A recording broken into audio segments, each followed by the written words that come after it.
Hello, hello, people. Oh my god. I forgot to press one button again, and I just was talking to myself the entire time. Oh, it's this damn new microphone. It comes with like a little program.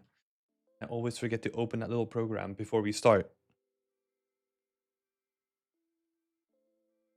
It's good. It's good that I'm watching like the OBS stream because otherwise it would have probably taken me like 10 minutes or so to realize that.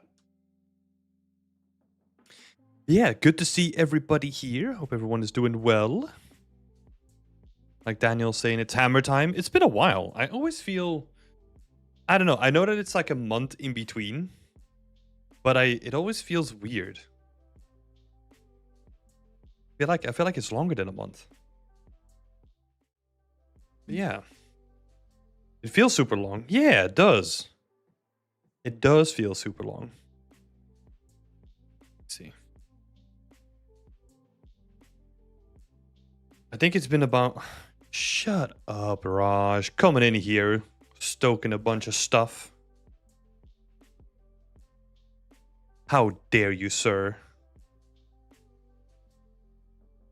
Killshot 3D, nice to see you. Nice to see you too. We know we can't see each other, but hey, Bulborb, good to see you. Ready.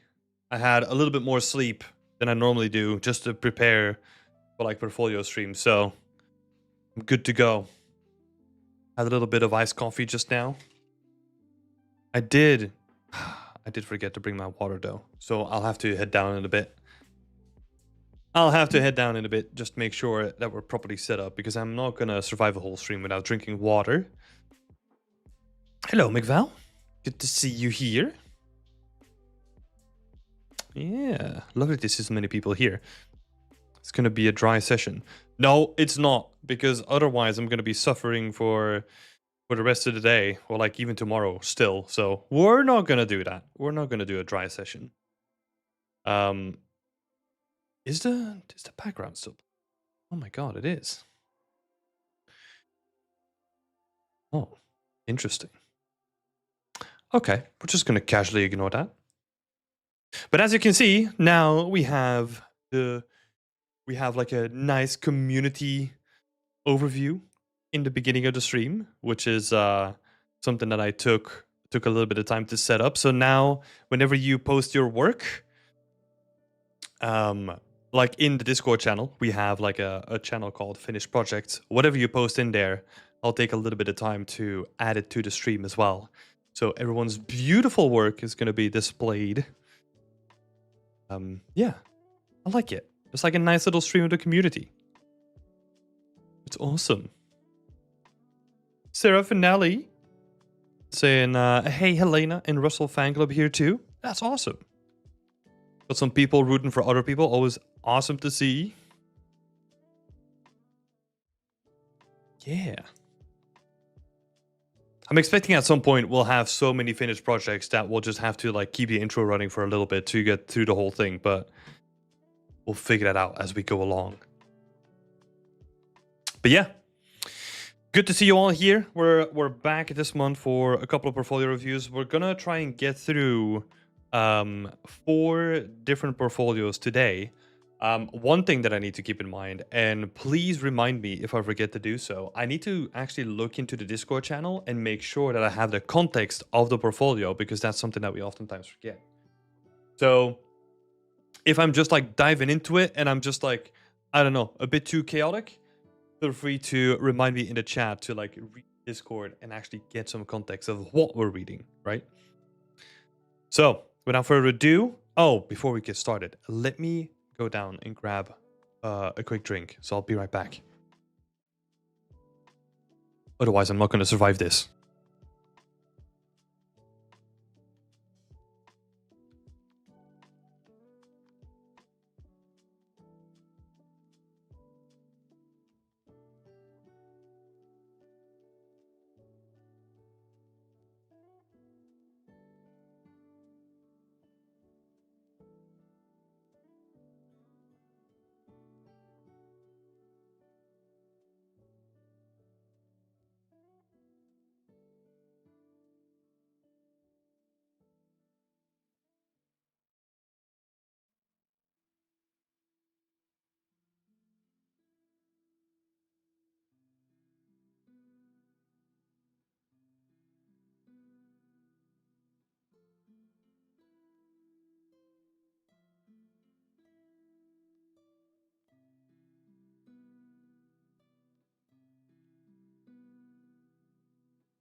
All right, let's get this damn show on the road. Switch it on up here. Need a keyboard? Probably not. Could be doing like a whole bunch of painting. Cool. So, diving straight into it. Got Theo Mortalet from Namur in Belgium. Belgium represent. Yeah, nice one. So usually the way that we do this is we're going to be looking at, first of all, your overall presentation, right? So who you are, how you present yourself, and then we're going to be diving into the work a little bit. By first just having a big overview, and then we're going to dive into like the separate projects. So first of all, have a look here. I'm going to point out a lot of stuff here, right? Some of it minor. So feel free to bear with me. Oh, what we do. Let's have a look at what Theo is saying in the Discord. So, hi there. I'd love to know if there's anything that I can do to enhance my actual portfolio. This is my first time here. I don't really want to mark as really important to review, to be honest. I'd be really curious to get some feedbacks. Okay, so nothing specific. We're just going to have a look over it. Let's have a look. So first off, Theo, looking for a job as a junior prop/environment artist. That's good. I would probably remove looking for a job. Kind of has like this very, I don't know, very desperate connotation to it. So like open for opportunities or something like that instead.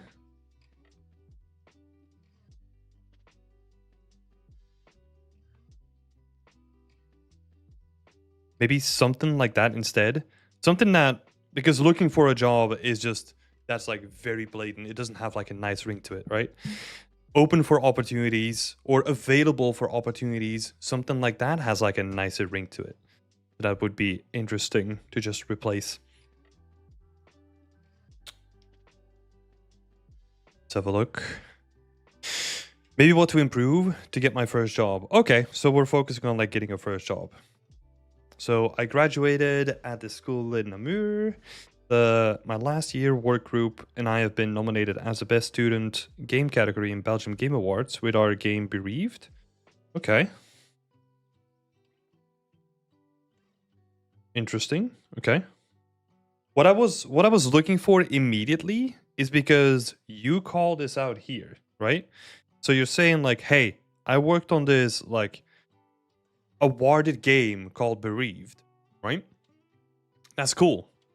And I'm immediately, as like a person looking at your portfolio, I'm gonna be like, oh, cool. Where's this game Bereaved? But there's none of the thumbnails have like a reference to the game, right? So I don't know if any of these ones actually point to the game, right? I don't think so. So that would be kind of nice to just have on there, right? Like if it's like a game that you're awarded for, like that's the thing that I want to see.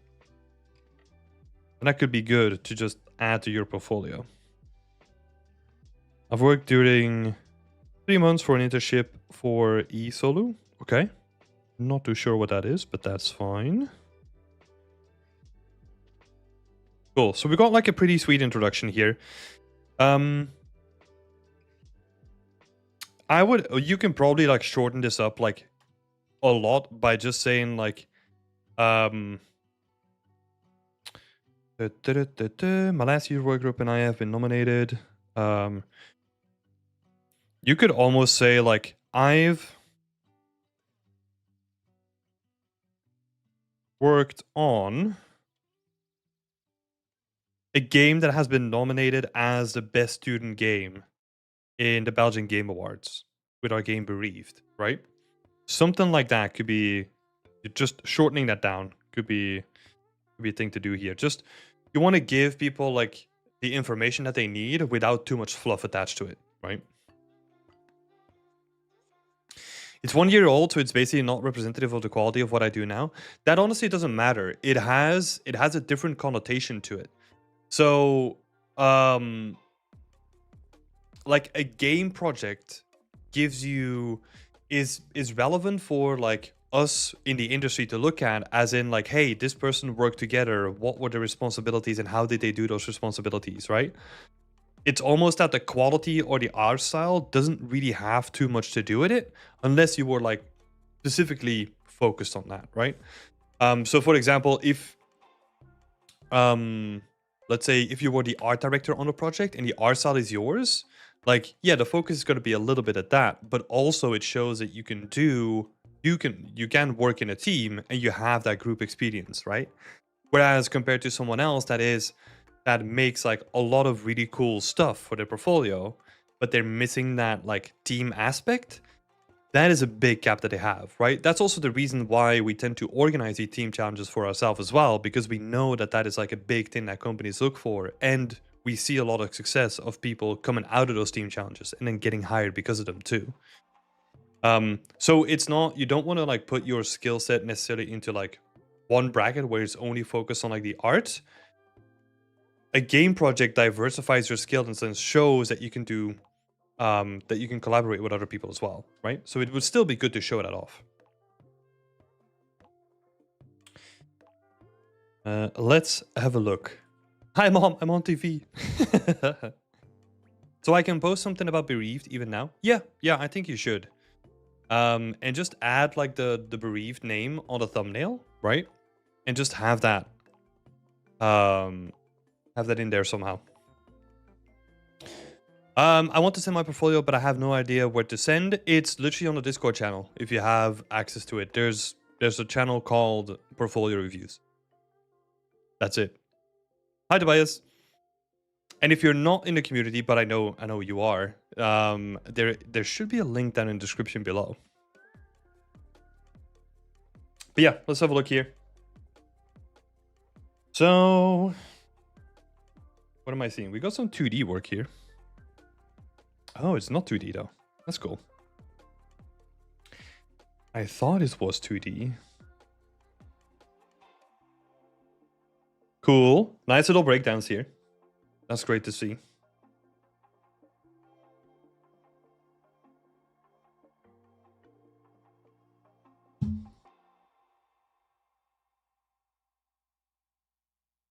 Cool little character. I think in this one it kind of shows that you can do like multiple styles, right? So this one is really cool to see because it kind of breaks the mold of like what you've done before. This is a fan art based on a concept. So this is the concept. And then this is the art itself.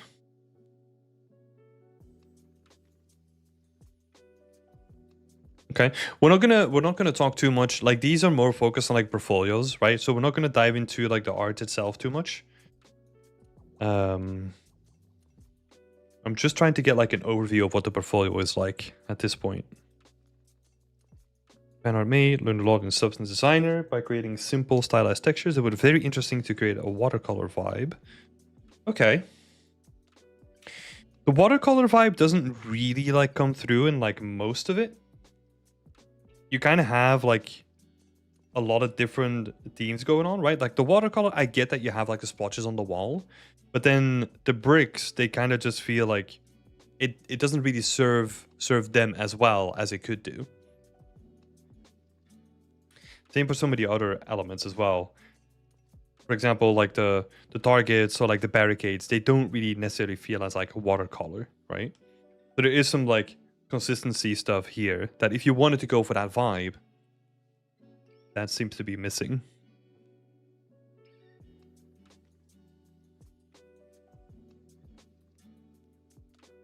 Cool little piece, though.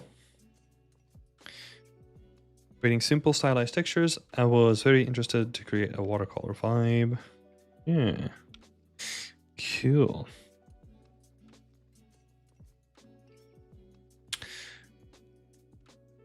Ahmad, thank you for the question. We're going to dive into that when we transition to the next portfolio. That is very interesting. Okay. So it seems that we kind of have like, hey, I'm kind of doing like stylized stuff, and then I'm transitioning into like the more realistic side of things, right? That's the feeling that I'm getting like overall.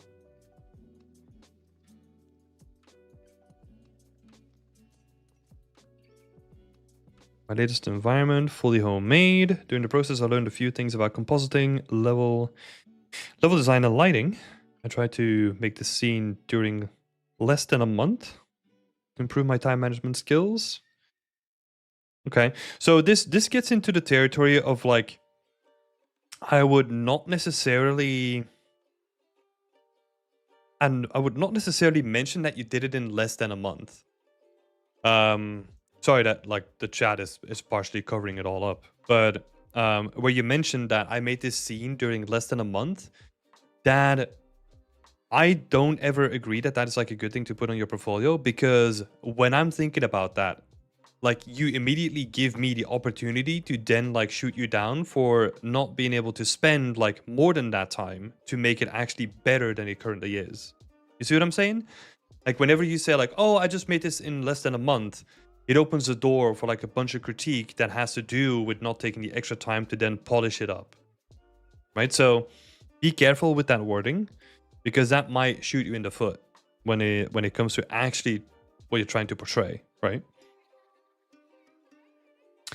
It is an interesting one though, because you kind of want to give some indication of how quick you are, but I feel like in most terms it is, in my opinion, very important to state that here. In my opinion, it's more of a deterrent than it actually adds to your portfolio. Because when it comes to the actual creation of creating like production worthy game art, a lot of it you're gonna learn about timelines and like how quick you need to be and all that kind of stuff on the job or during an art test, right? Because a company is not gonna really run that risk of, oh, this person said that they could do like this entire environment in less than a month, so we'll just trust them on their word and just put them on like really big stuff from the beginning. That's not gonna happen, right? Yeah. It is cool that you made it in less than a month, though. Let's see. Pretty fun to imagine the whole environment from scratch, even in some of the more dark fantasy universes. So in this one, I feel that the composition, I'm not really sure what I'm looking at necessarily. Right? It feels like you're trying to open up like a bright spot with like all the candles here, right? But then you put like a bench in the way where it's like blocking the focal point. Right? So if you think about it in terms of like scene hierarchy, it's like, oh, look at this cool spot that I've created at the bottom of this like large bell. But then you cover up like most of those interesting pieces with like either foliage or benches, right? Well, if you try to put the focus on the bell, you got to be very careful with where you put like your lightest point in your environment, right? If you want to have the focus on the bell, I would really increase like how reflective of how much like light is shining on that bell compared to the candles. Because if we think about it fundamentally, people are always going to focus on contrasting elements, right? So in this case, the scene is like pretty dark, and then you have these candles that add like a lot of light to it. So then your job as an artist becomes like, oh, I want the focus to be on the bell. Then I need to make sure that either I do something with the candles to make them like less bright than the bell, or increase like the light on the bell itself, or maybe I just put the candles somewhere else so that the focus can actually just be on the bell, right? And that's like part of our bread and butter as like an environment artist, is that we get to direct what like people are gonna see in the scene, right?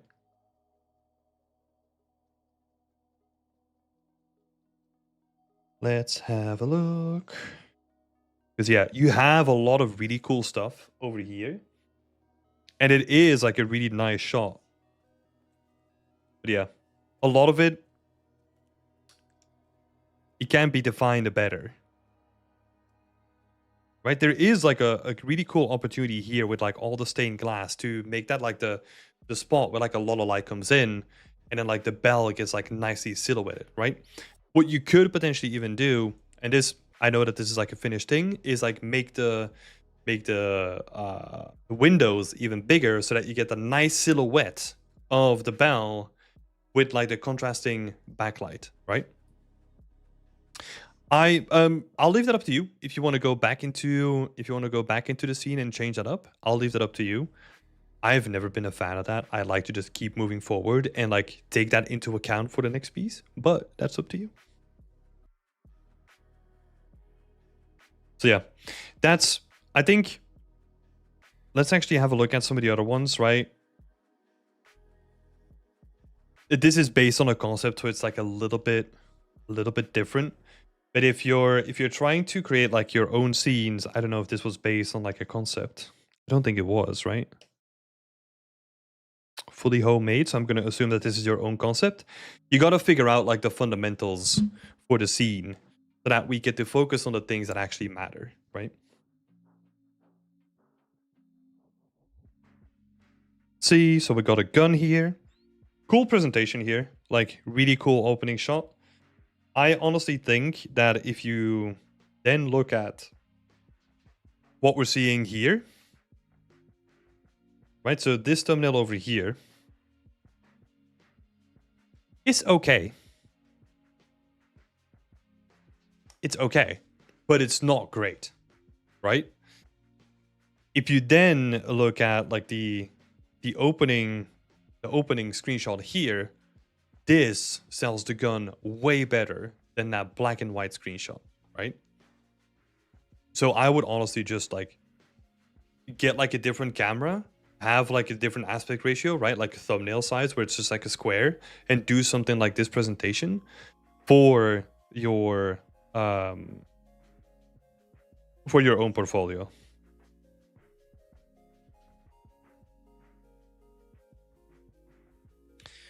Some of the topology is getting a little bit dense over here.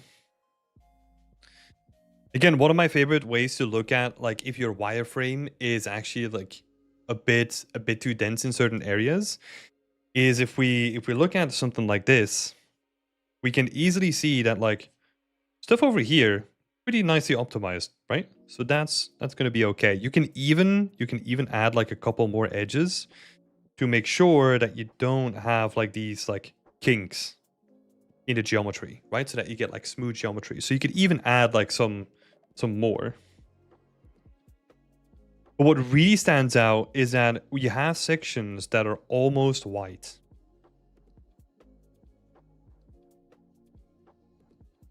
Right? So whenever the section is almost white, that means that there is just like way too much geometry, especially compared to the other sections of your gun, right? Because another way of looking at this is you've done such a good job of like optimizing the gun itself, but that doesn't matter anymore because the amount of topology that you saved by optimizing the gun is probably inside of one of these loops, right? So it doesn't even matter at that point that you did such a good job on like optimizing the gun because yeah, you added like all that geometry that you saved into like one of those loops. So yeah, that would be like some quick feedback. It is good that you show it off, and that's why we can talk about this, right? Because the presentation, it is pretty clean. It's nicely laid out. The only thing that I could potentially say is just have like the context of the gun, right? Because now we're kind of looking at the different textures and you've pointed them out like in a good way, but we can't actually compare the texture on the gun to the texture on the actual texture, right? The actual UV. And we're just missing a little bit of that context, right? Because now if I wanted to see like, hey, where's like this little section coming from? I'm not sure. So then I have to go up again and then be like, oh, that's probably from the back. Okay, I understand now. So you're making people scroll up and down a lot with that. That's why I think that the context of it is important. And then maybe you could use that overlay that you have as just like a semi-transparent overlay, right? Let's say at 10% or something like that, and then you still do the same call out, or you just have like a line out or something like that. So I kind of like what you're doing here. It's just missing that context. This is nice. Got the wireframe set up, multiple renders of it as well. Some nice detail shots too. Yeah. Overall, really nice piece. I really like it. Let's have a look. Weapon concept is designed by Timo Dante. High in ZBrush, low in Maya. My texturing in Substance Painter. Nice. Oh, and then you mentioned integration. I'm assuming that you talk about integration as in Marmoset then, right? Which is fair enough. And then you got these Portavision TVs. Modeling is pretty simple. I try to focus on the texturing. The presentation on this is like pretty nice, you know? This sells the whole vibe, right? Just having a look at this, like, it works, you know? Hello, Carla. Good to see you here. Sorry for the delay. I hope you're doing well. Yeah, this one works pretty good. I'm assuming same sort of like template when it comes to the breakdown, right? Nothing wrong with that. Apart from potentially like the context again, right? But I think the way that you break it down, like you have all the information there. So that's good. Got some reference too. That is cool. Yeah. I think let's have a look at your portfolio again. This one isn't as bad as a thumbnail because it takes up like more space and you're showing off like a really interesting section of the gun as well, of the TV. So I don't think the thumbnail is as bad as the previous one. I think at that point it becomes more a topic about like consistency, right? I don't think having thumbnails with like a black background is going to be the best choice for your overall portfolio, right? Because it just looks boring. It just looks, it's like, it doesn't feel creative to me, right? Like if you were to do like anything else, like if you wanted to go for like a really graphical approach or whatever approach you can come up with, right? Like that stuff can work. Just with a boring black background, that's probably not the choice that you want to go for. Then we got the same thing here.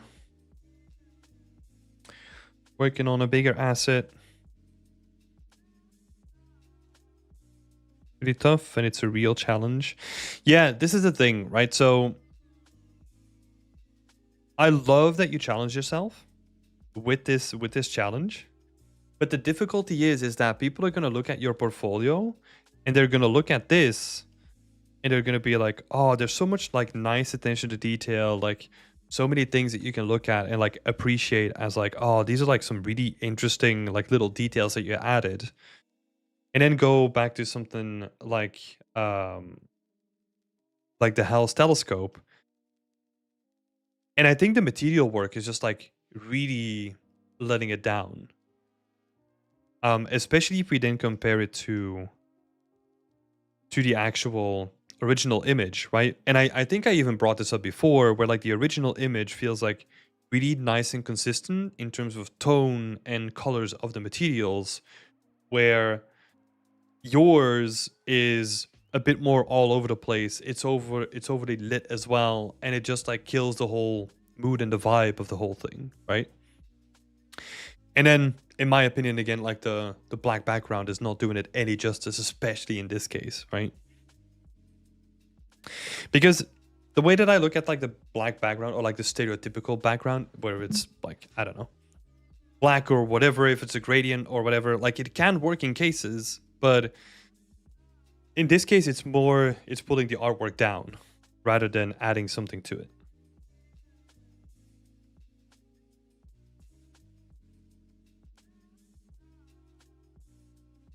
That doesn't take away from like there are some like really cool pieces though. Like I think the glass shader and like the heart and the way that you rendered that is all like really well done.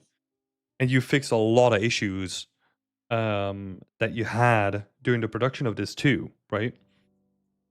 It's just the overall piece is not there yet, in my opinion. I want to see that sort of consistency that we see in the concept as well. It's more about the overall mood than the individual materials, right?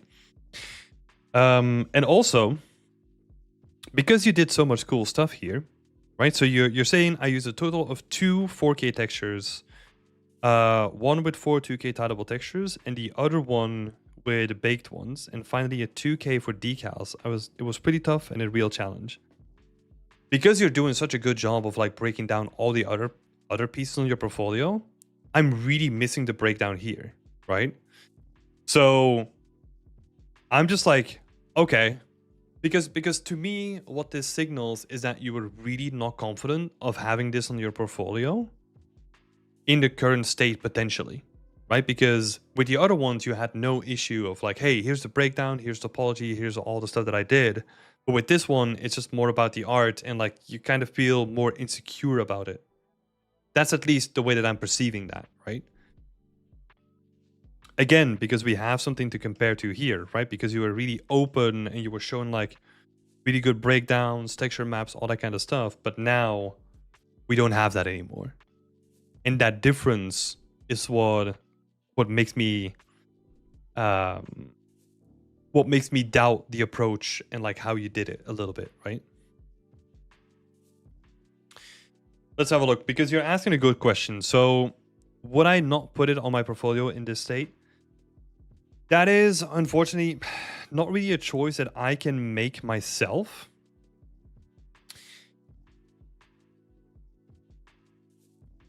It is always a choice that you have to make for yourself, right? I would definitely have a look at like how you can make it more consistent compared to the concept, right? That might take you like a little bit of time. But I definitely, the way that I see it is that this is not like your strongest piece on your portfolio.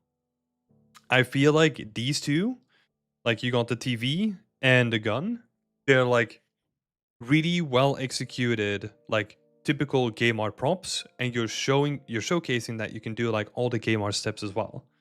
Because yeah, you're showing us a breakdown, right? Even if it didn't have breakdowns, I think you're doing a good job of just like highlighting all like the nice little touches and the experiments that you've done and like really nailed down like the look and feel of it, right? Where the look and feel of the first prop, like the Hell's Telescope, the materials are not really that convincing to me yet. The consistency is a big thing. It's just, it's not up to the same level as these other two are. And that is a big issue, right? Because there's always going to be like a comparison game that's going to happen here.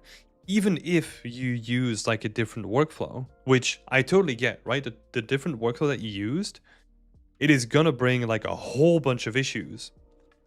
And I personally love that you explored that side of things, that you explored like, hey, how do I make like something that's really big with like a minimal amount, or like with a restrictive amount of like textures or materials. But if you can then not make it look as good as you would like uniquely texture something, then we have a mismatch, right? Because now it's going to stand out in your portfolio. And I think that is exactly what is happening here, where that mismatch is clearly visible.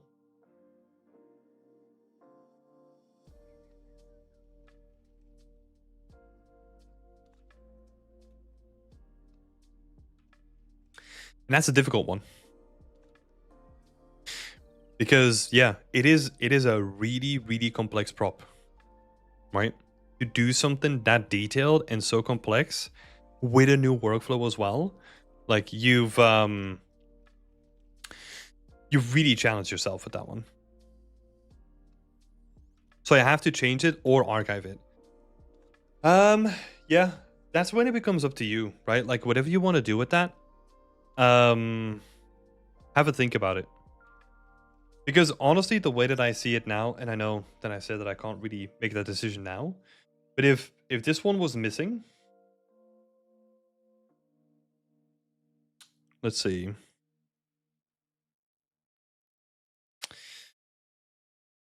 Hmm. It's interesting, right? Like, I love these three. These are good, right? Even with the feedback and all the stuff that we talked about in these guys, like I think they're like really nice to have on your portfolio. They show an eye for detail. They show like a good fundamental understanding of like all the technical skills.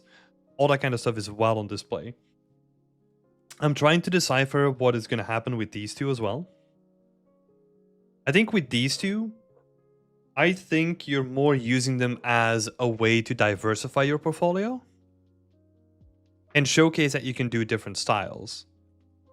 But then it becomes a question of, do you want to do that style?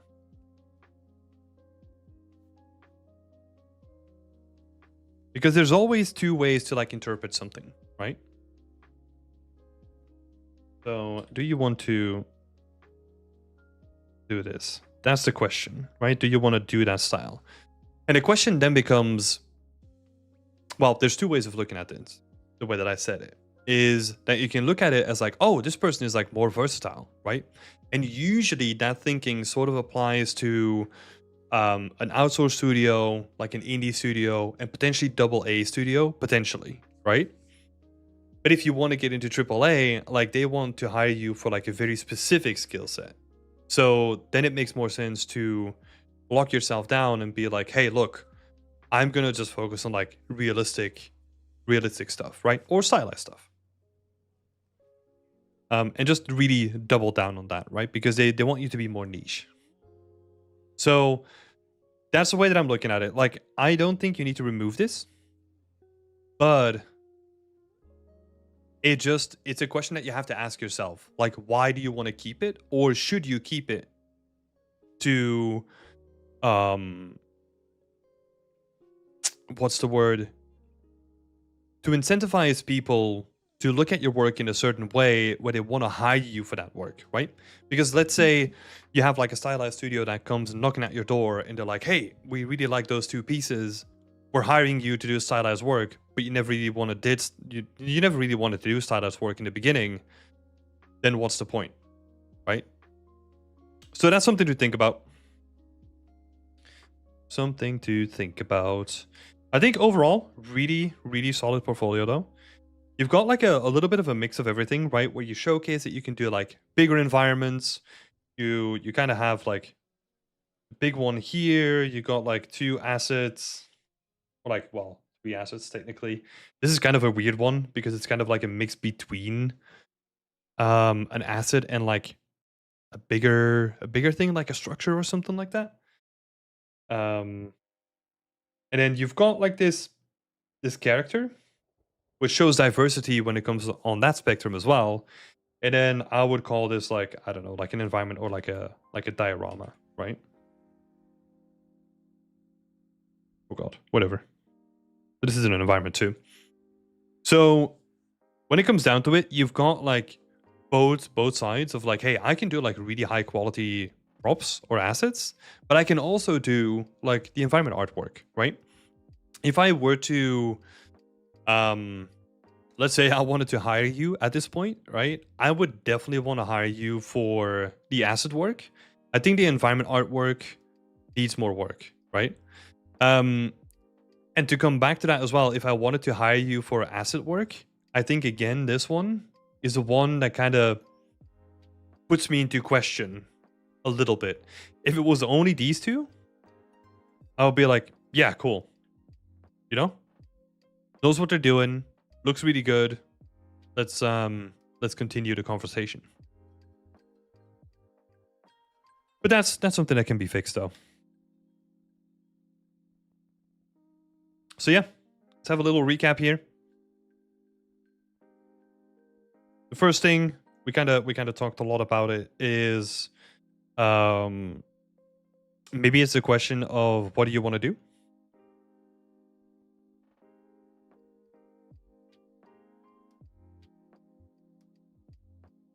Right? That's a very important question.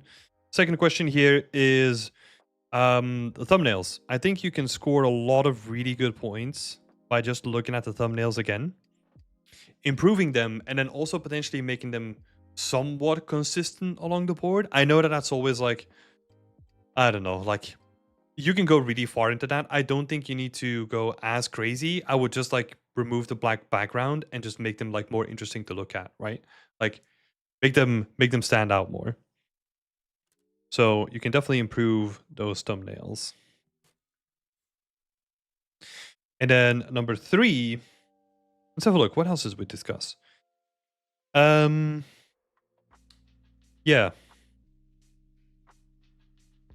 It is getting to that point where you have to be more strict with what you put on your portfolio, right? Only the strong survive. Right? Think about it that way. Because it really comes down to one thing that you add on your portfolio, or that might deviate me from like potentially hiring you to like stop you from doing that, right?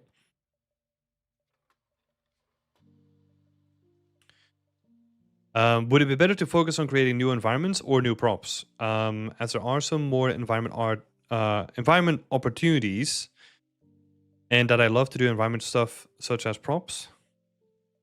Hold up, like when you say I love to do environment stuff such as props, those are like two things that are like very separate, right? Make a decision if you want to focus on the environments or if you want to focus on props. And whatever is the outcome of that question, do that. Like, I would never recommend someone to focus on just the available opportunities for jobs out there, because that is going to shift a lot, right? I would honestly focus more on the stuff that you want to do and then just double down on that. So whether if that is like making an environment or a prop, or in the weird case that you want to, I would not recommend it, but like you have people that kind of love all of it and they're still like in the process of finding out. You could potentially do both and like switch it up. But ideally, you want to find one of the two and focus on that the entire time.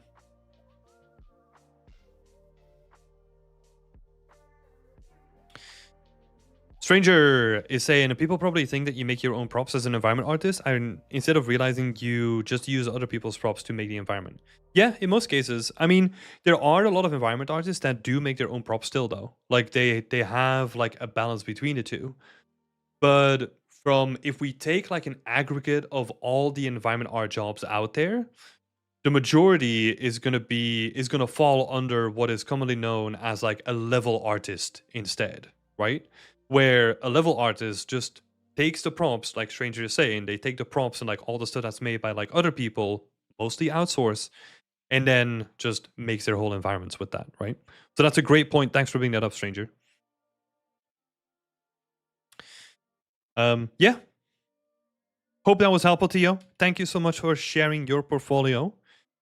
And best of luck in the future with your job hunt.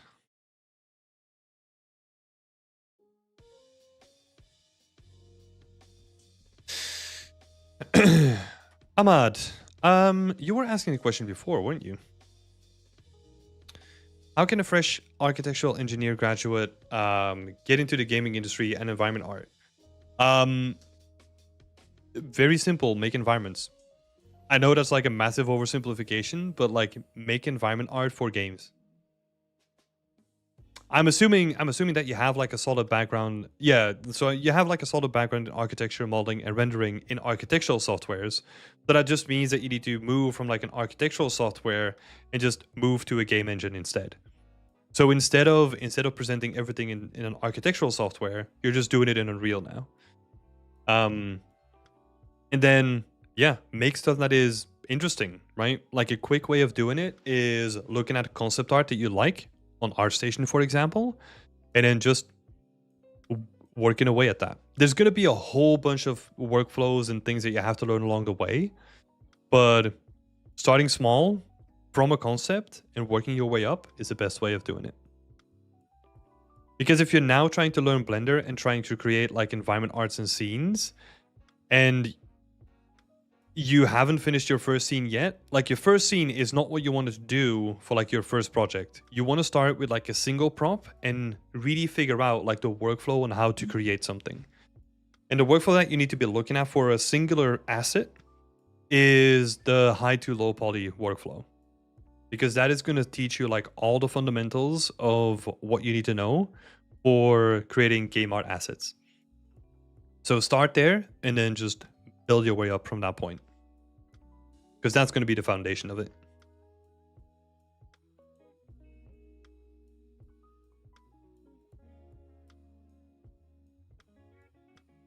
Ashelon is saying texturing probably takes some time. Game art in general just takes a lot of time, right? It is like this weird fusion of like art and tech, and most people want to create art in the beginning, but then the tech gets in the way, and then they learn all the tech, and now they're really restricted by like having learned all this tech, but now they can't like create the art anymore because the tech got in the way, right? So there's like this really interesting like dynamic between the two that you really need to understand, and like all the steps you have to take in between, they all take a long time to really get like adequate at, right? You're not going to become like a master at all of them, even though sometimes like ArtStation will require you to do so, but that's a different conversation topic. But yeah, it is a journey. It's not going to be easy. Hey, the Helena fan club has arrived. Hello, Helena. Good to see your portfolio. Let's dive right in. It's me. Lovely to see your work, Helena. Technical environment artist, currently looking for work. Awesome. Short and sweet. I think you could say the same thing here, right? Like we discussed with Theo as well, is that maybe it's a nitpick, but like looking for work, maybe you can like word that in it like a different way, where you say like open to opportunities or available for work or something like that. I feel like, I don't know, maybe it's like all the LinkedIn conversations that I've seen over the last couple of months. They're just with the green banner discussions, which freaking drive you mental. It kind of has like this air of desperation, right? Like this hint of desperation. What about hire me? Yeah, try that out, Daniel. Then let me see if that works. Like, to be fair, like it doesn't really matter what you put into I am desperate. Okay, yeah. Okay, try to hide it a little bit then. I get it though. As I was saying though, like this wording is like a nitpick, right? The actual thing comes down to the actual work that you put on the table. Like no one's gonna care about like if you spell it like looking for work or hire me or open for availability or like Raj is saying, I need bread. Yeah, whatever you want to put there, I think none of it is gonna matter as long as your portfolio is good enough to like make them ignore like all the rest, right? Cool though. I like a little banner. I'm always a sucker for little logo designs.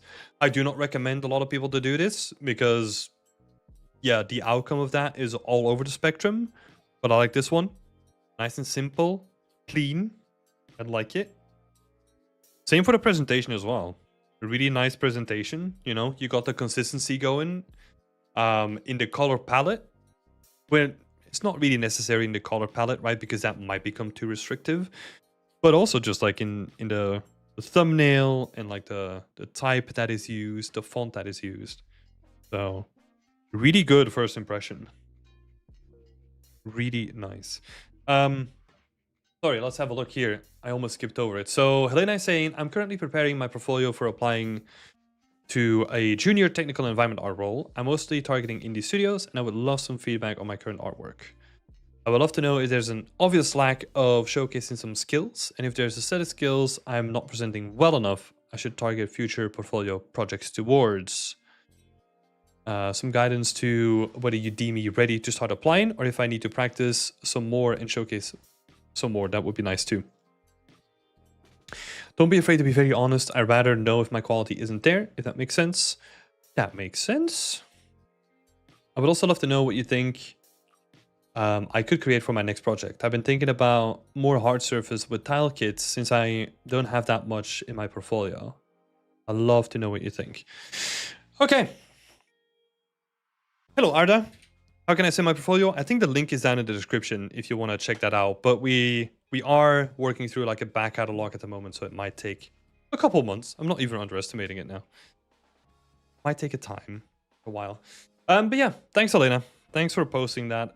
So we're gonna have a look at the skill set, right? Because I think in your case, I kind of am already interested in like what the technical part of your portfolio is gonna look like, right? So as we said, the thumbnails, they look really interesting. So we're just gonna pick.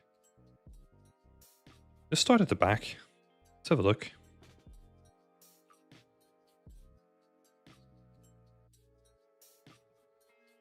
Oh god, is this my slow internet revealing itself?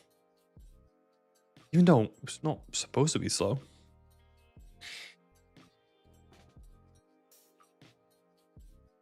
There we go.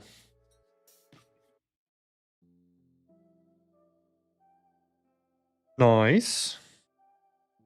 It's got some wind shaders. We got some flow maps going on the water. Let's have a look. First of all, really nice looking project, right? Really, really nice looking.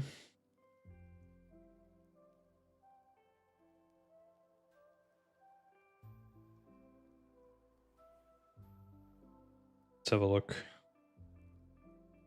I don't think this shot sells as well as like the main shot. I think it's because we're getting closer to some of the textures and there's like a, I don't know, the quality of looking at the textures, especially because the focus is like right on it for such a long time. I kind of want more like variation, right? Where there's like a difference between like someone walking on the path and then the edges of the path and like the grass and all that kind of stuff. And it's only because we're like looking down at it for such a long time that my attention is pulled towards it, right? Because from this distance, like this looks great, right? No complaints about it whatsoever.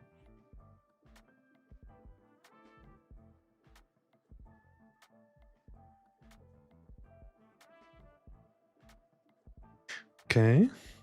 Got some textures here as well.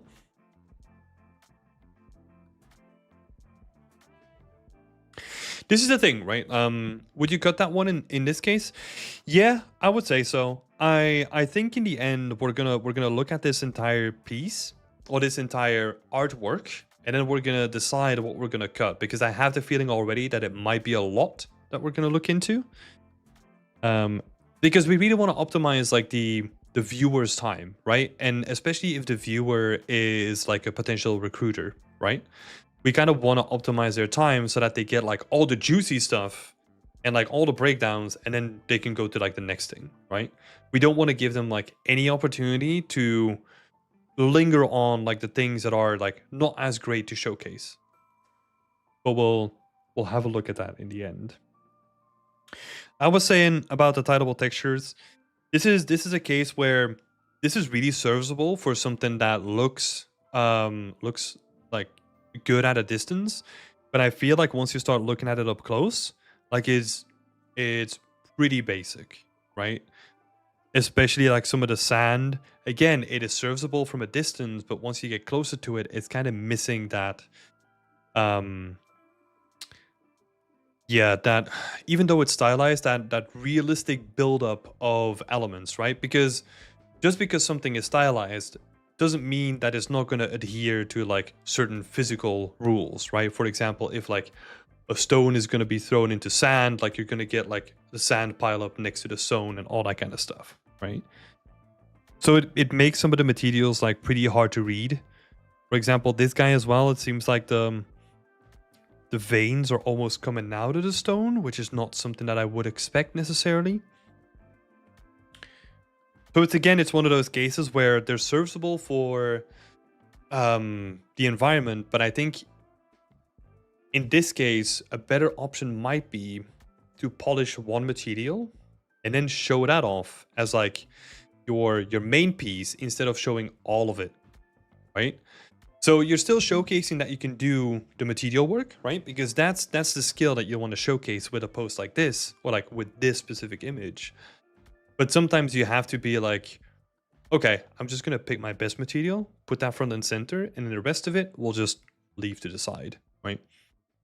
The same can be said about if you wanted to present like a prop as well. You're ideally going to pick the best prop that you can present so that you can do like a really awesome breakdown, and then the rest of the props that you just like, I don't know, texture with like a tileable texture that you just smacked on top of it. No one cares, right? Because that's not the stuff that you put in the forefront.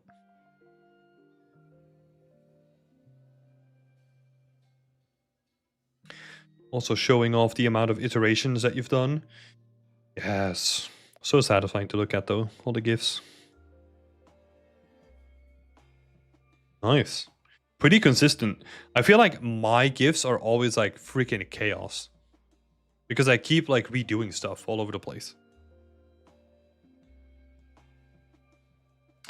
Cool little shot. I like that you didn't do like the gray background. That's awesome. A couple of things here. We're gonna nitpick, but I'm doing this because other people might do the same thing too, right? The mapping on this is wrong because the tiles are going up. So yeah, that's one thing that is like really easy to solve, right? And then I think we talked about this before as well, but I feel like either like this is a material issue or like it might be like an inverted normal. I'm not sure about this. I'm assuming that it's just like material work, but it feels like the veins are coming out, or like the grout is coming out of the tiles rather than the opposite way, right?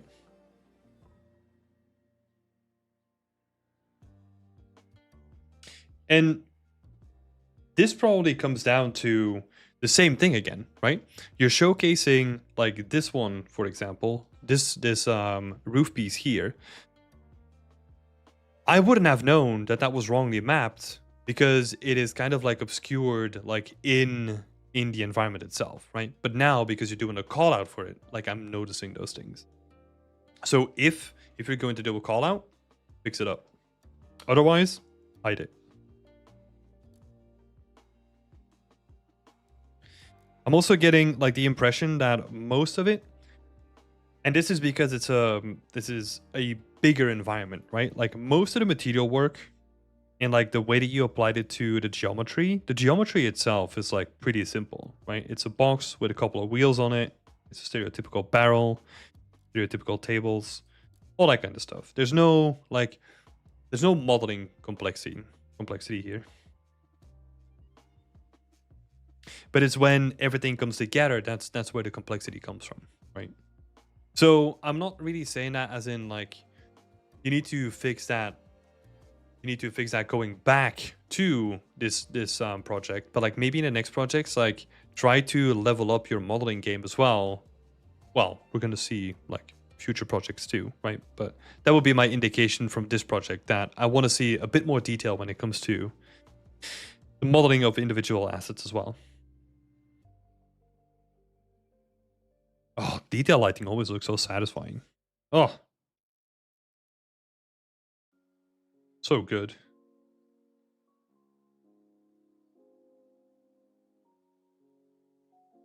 Foliage created for the project using ZBrush. Hell yeah. You've got the 12 poly birds as well. Nice. Procedural tools made in Houdini. The bridge tool with a curve input. These are nice. Nicely presented as well.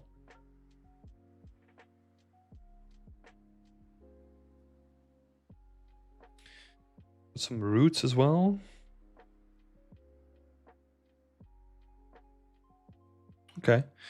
That's interesting. For roots, I think you can do like a way more interesting setup now, where you can feed it like a couple of meshes and then it just like grows on top of the meshes or something like that, right?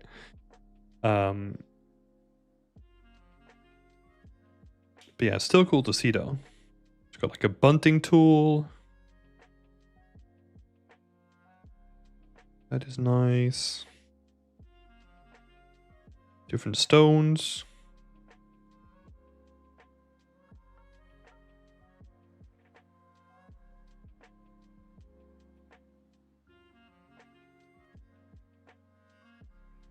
Was made by exporting the landscape and adding river segments using the foreign plane and then I used panning UVs. Oh, okay. So not as fancy I was expecting then. And then you're just doing like vertex paint for like the... Cool. But this is cool though. Like the reason why I'm saying like, oh, it's not as fancy, it doesn't need to be, right? Like sometimes the really simple solutions are like really elegant in their execution. And I think this is the case, right? Where you don't need to do like any fancy flow mapping or like automatic detection of like what the curvature is going to be and like height differences between like multiple points. You can just have a mesh that you just like unwrap in like a certain way. Yeah, elegant solution. Shaders. This is an interesting one, right? Because usually when I see shaders, I just want to immediately like throw them out. I don't think they add like a bunch of value, but in your case, because you're pursuing technical art, there might be some value here as well. It might also be a case where you just pick. The thing that I don't really like here is that it's not really interactive. It's like really dry and like boring to look at, right?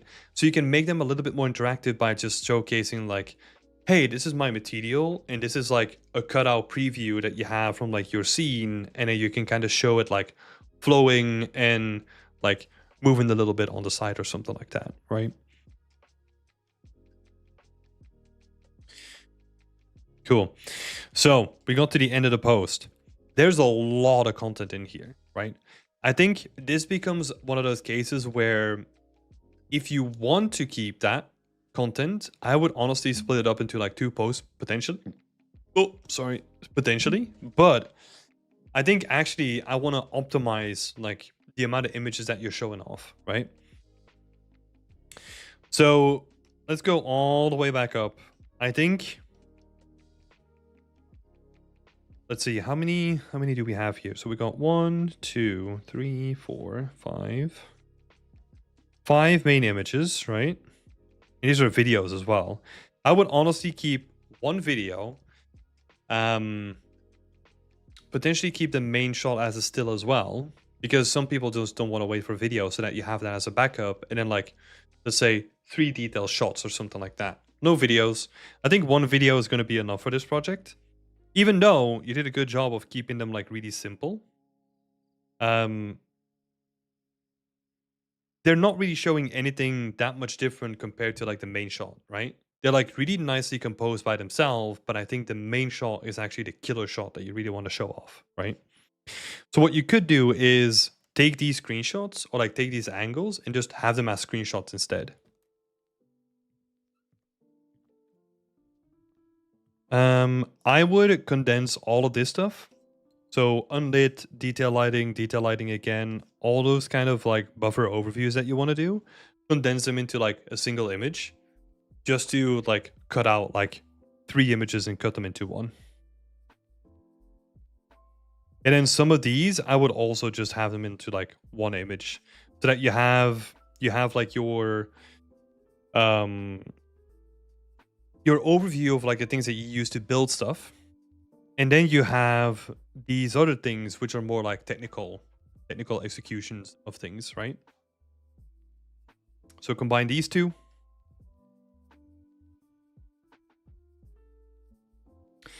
And then I think this might actually be a case where it would be really cool to see like a single video that kind of has like all of them just like back to back, in my opinion.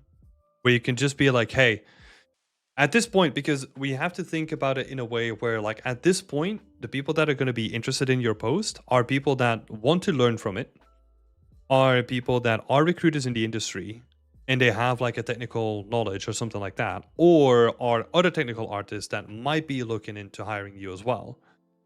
So In that case, I don't think like having like a really long video here where you just like slap it all together and say like, hey, this is what is the project called? Star Spring Ranch tool showcase, right? And just make it like a 2-minute long video where you just pack everything into one and then really condense the post down with like all this stuff being like combined. And then potentially like I would try to add some of these materials in there as well. And then keep the foliage breakdown. I think that's interesting to see. But what I'm trying to do is like I'm trying to really like condense the amount of information that you're trying to give to people, right? Trying to optimize that a little bit. And then you also have like a couple of blogs. This is cool. I like that you did like breakdowns as well. That's always like a plus, because this is actually a good way of marketing, like an effective way of marketing your own ArtStation is by building tools, or well, not tools, but like sharing tips, sharing resources, all that kind of stuff, because that stuff is going to spread around, right? Better than like a normal artwork would. So if you ever do something, then just putting it out there is like a very effective way of just like marketing your own ArtStation. So this stuff is great. Let's have a look. Really in depth as well. I'm not going to go through the whole thing, right? But yeah, this is cool to see, and especially also because it strengthens your case if like a recruiter is gonna pop over and it's like, hey, how did she do some of these like tools, right? They can just go to the blog, and there it is.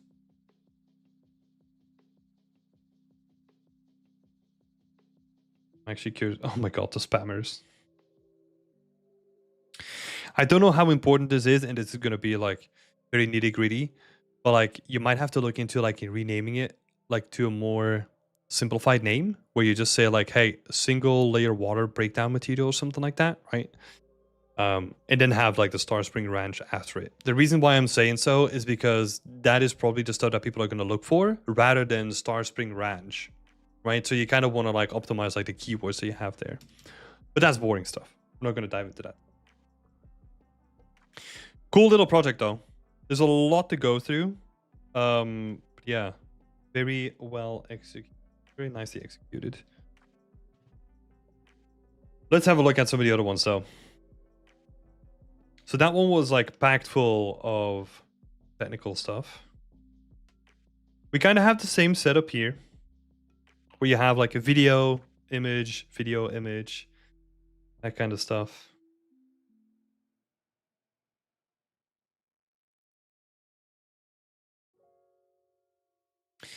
Leaves are hand-placed cards in Maya? Oh, interesting.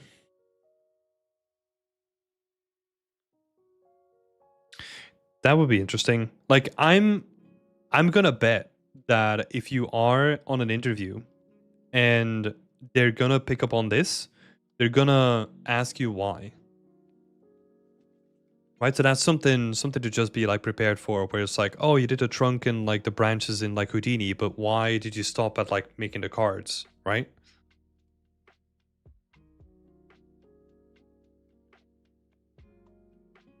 Our material was sculpted and baked in Marmoset tool bag, then brought into Substance Designer to ensure it tiles perfectly.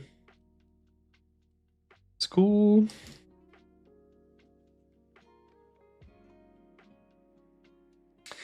RGB mask determines the color inside of the shader and is important as an albedo. The color is determined from a parameter that changes from the UV offset. Adding this together will tint based on the world position. Get a nice consistent paint to the effect with an incredible amount of customization. That is cool.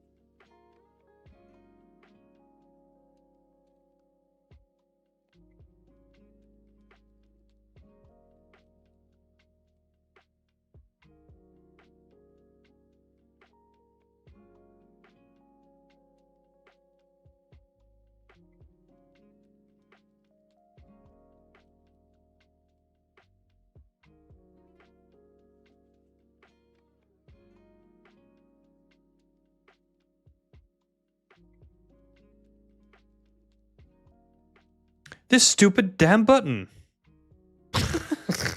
I knew that was going to happen at some point. I need to look into muting that.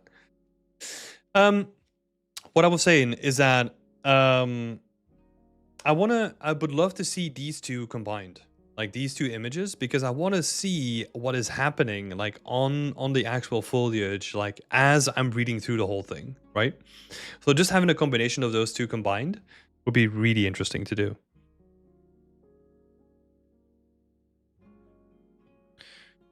Based, and I feel like this is also the same thing, right? So condensing all those three into just like one clean image where you can just be like, hey, you're basically just taking like the video that you did here and the video that you did here, and you're just cutting them into the background of like this image, for example, right? Where you can have this image to start and then it just goes into like the different videos behind it.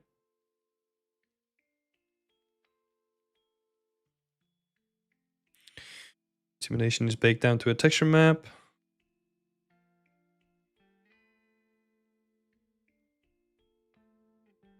VAT, love it.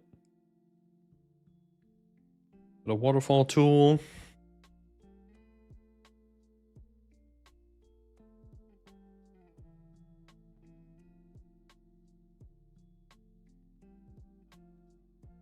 That's cool. Cool amount of stuff here. Thank you for checking out the project. Awesome. What you could do with this is a tiny thing again. Like, thank you for checking out my project. Just add that to the banner, right? Like, add that to the image. It'd be cool. Let's have a look. Was inspired by the unfortunately cancelled Project Black. I wanted to challenge myself in making an artistically consistent scene that runs entirely on just one shader. Okay, that's cool. That is cool. The one thing that I will say from like an artistic perspective, right, is that it is really chaotic to look at the amount of like diverse colors that you have. It doesn't feel like there's like a consistent color palette, right? So, and that obviously has something to do with like the tools, right? Because you're randomizing a lot of colors, so you're gonna end up with like a randomized color palette. So that would actually be like an interesting case where if that is the feedback, right? I don't know if you received the feedback during the project, but it would actually be cool to then see you like react to that feedback and see like, oh, okay, but you can also put in like your own color palette and it would limit the amount of colors that it will sample, right? Something like that could be interesting. Because yeah, you're trying as a technical artist, you're always trying, and this is the difficult part about doing projects yourself, right? Is getting that feedback and then iterating on that feedback as well. You do have an implementation for limiting the samples. That's cool. Yeah, it would be worth highlighting that. Maybe I skipped over it too.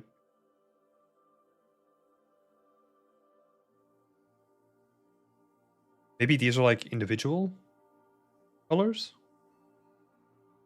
Maybe I'm reading that wrong.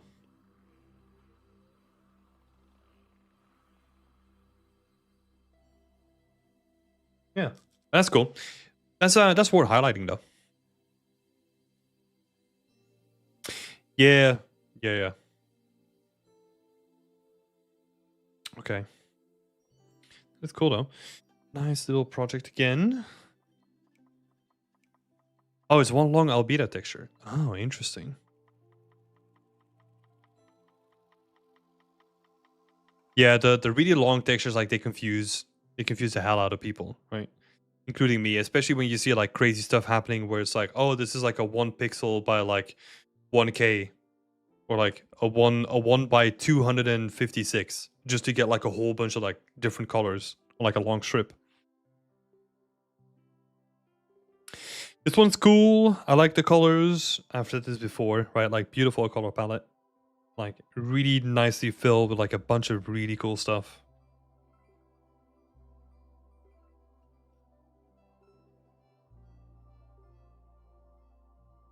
Nice. We got This is cool to see, like more individual textures, right? Just focusing on like the actual asset creation as well. Showcasing that is also a side that you can do, right? This one is quite nice. I would watch out with like, this is probably presented from like Unreal, I'm assuming, with like triplanar mapping or something like that.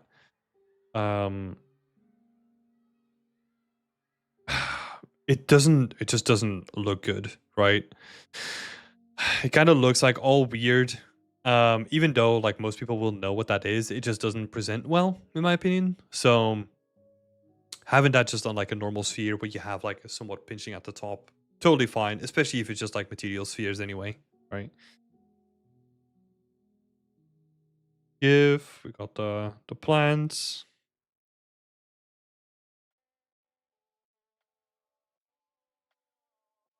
Got the randomized books.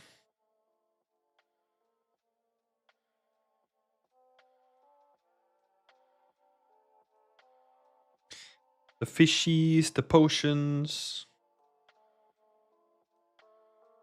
Damis is used both the glass and the inside of the glass. Okay.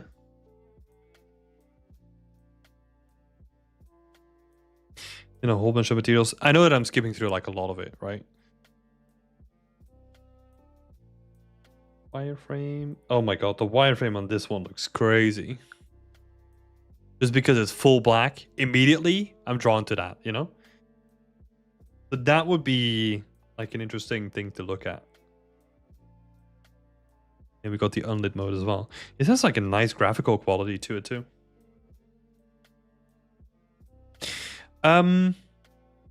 Cool. I'm kind of seeing like a through line here, right? But I'm gonna check out the latest piece, and then we're gonna do like a little recap and like a little overview of things. Smaller scope project, made with assets from previous projects and never finished. Nice. So again, it's a thing where like you're showing like 4 times the same thing, right? Like if it's video and then an image, I think that's fine. But just having 2 sets of like the same thing, it's not really worth it, right?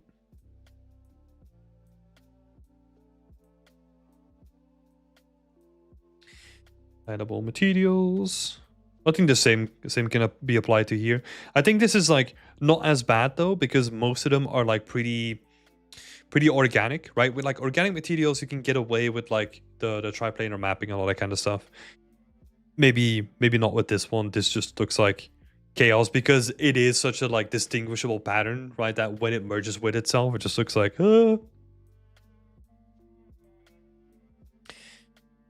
rope bridge. Open strength. Rock tool. Cool. Okay, cool. So let's do a little recap here. I feel the first feeling that I have is that the work that you're doing is great, right? Straight off the bat. I think the work that you're doing is really interesting. The way that you're then like merging your technical skills within that work is really great. I think what is really lacking is not lacking, or what can be improved rather, is how you explain yourself. Because I feel like you're doing a bunch of really interesting, cool stuff, but then you're not really showcasing it in the right way. Where sometimes you just have to be like really like you just have to get down to like nitty gritty, be very specific, be very detailed, and just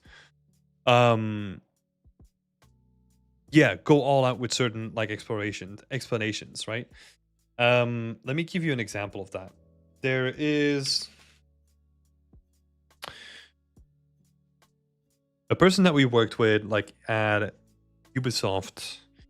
He's also from the same school that I was, but we hired him because he had pretty interesting explanations and like pretty interesting ways of like working with things.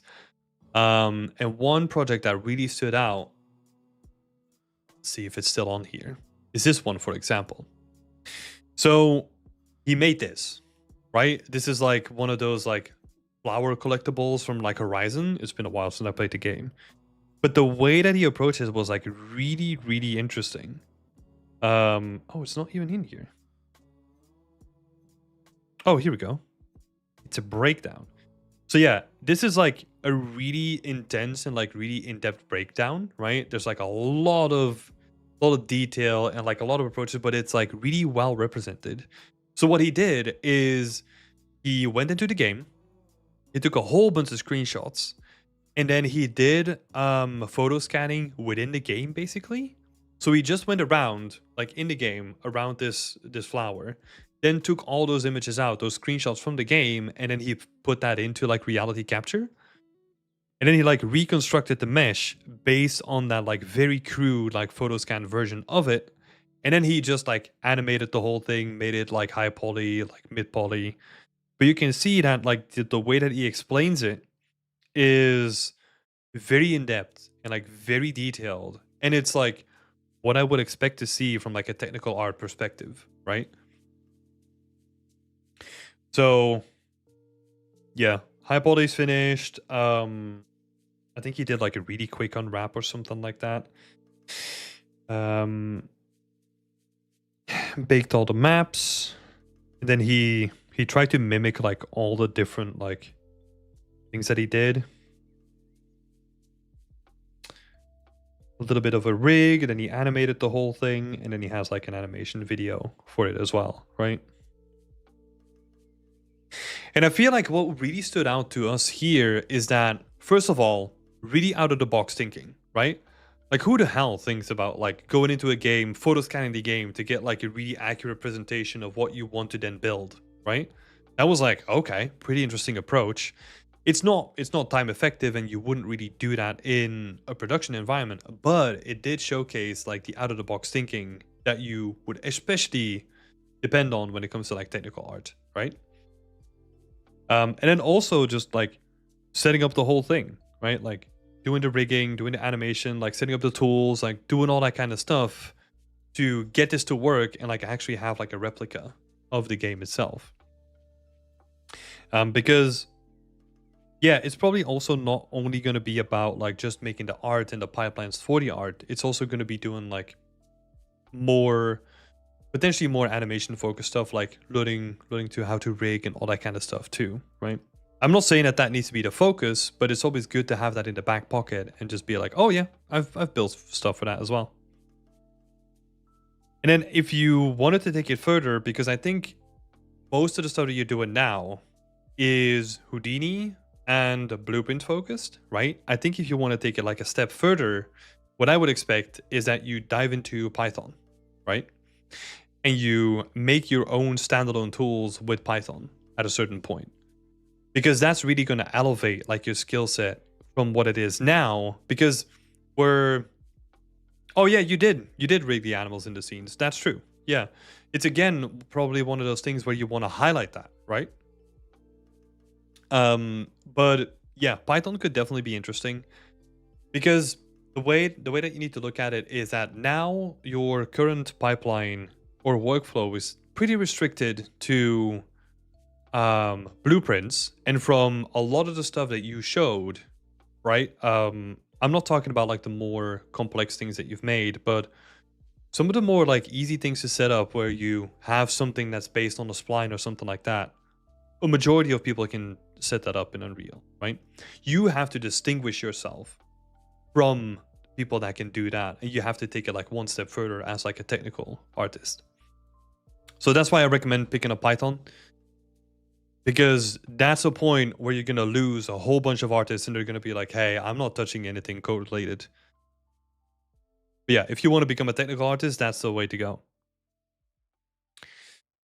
So I think honestly that's like the biggest thing that I can say here is that if you want to sell yourself as a technical artist, right, you need to showcase your technical art better.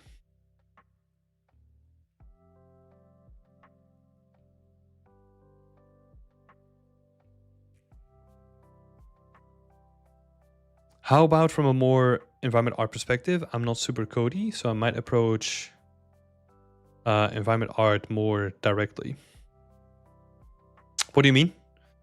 You mean building tools for environment art perspective, or are you talking about like giving you some feedback on environment art specifically?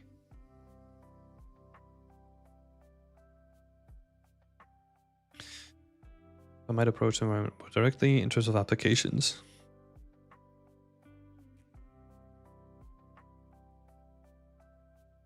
I kind of lost my train of thought here. Feedback on it if I was solely applying for environmental. Oh, okay, that makes sense.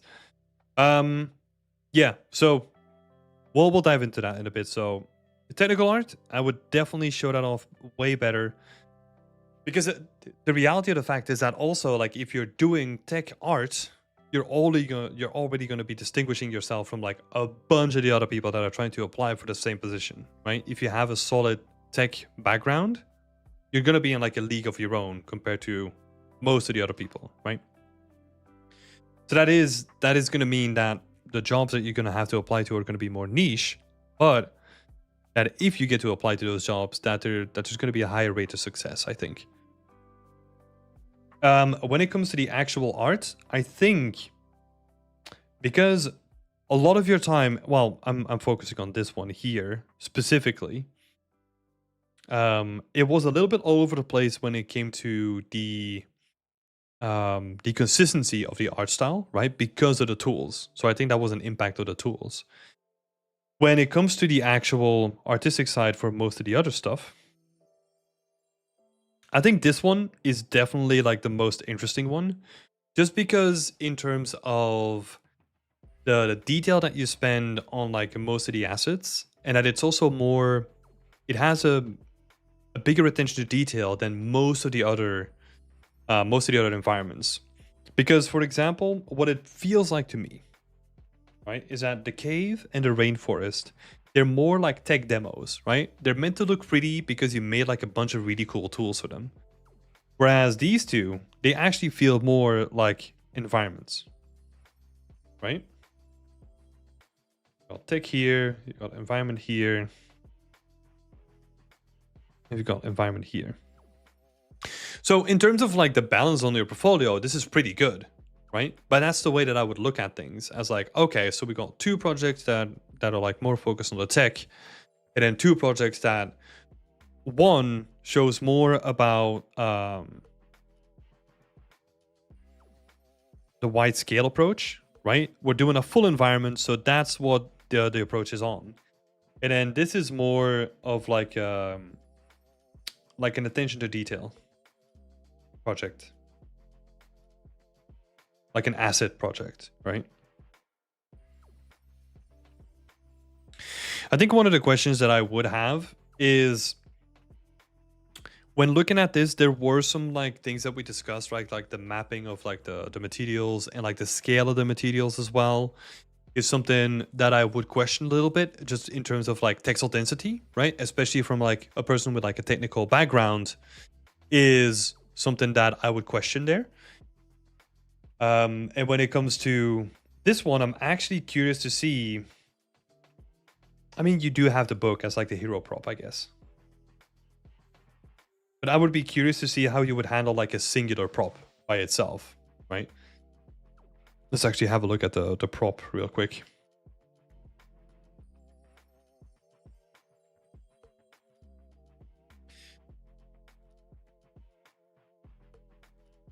Yeah.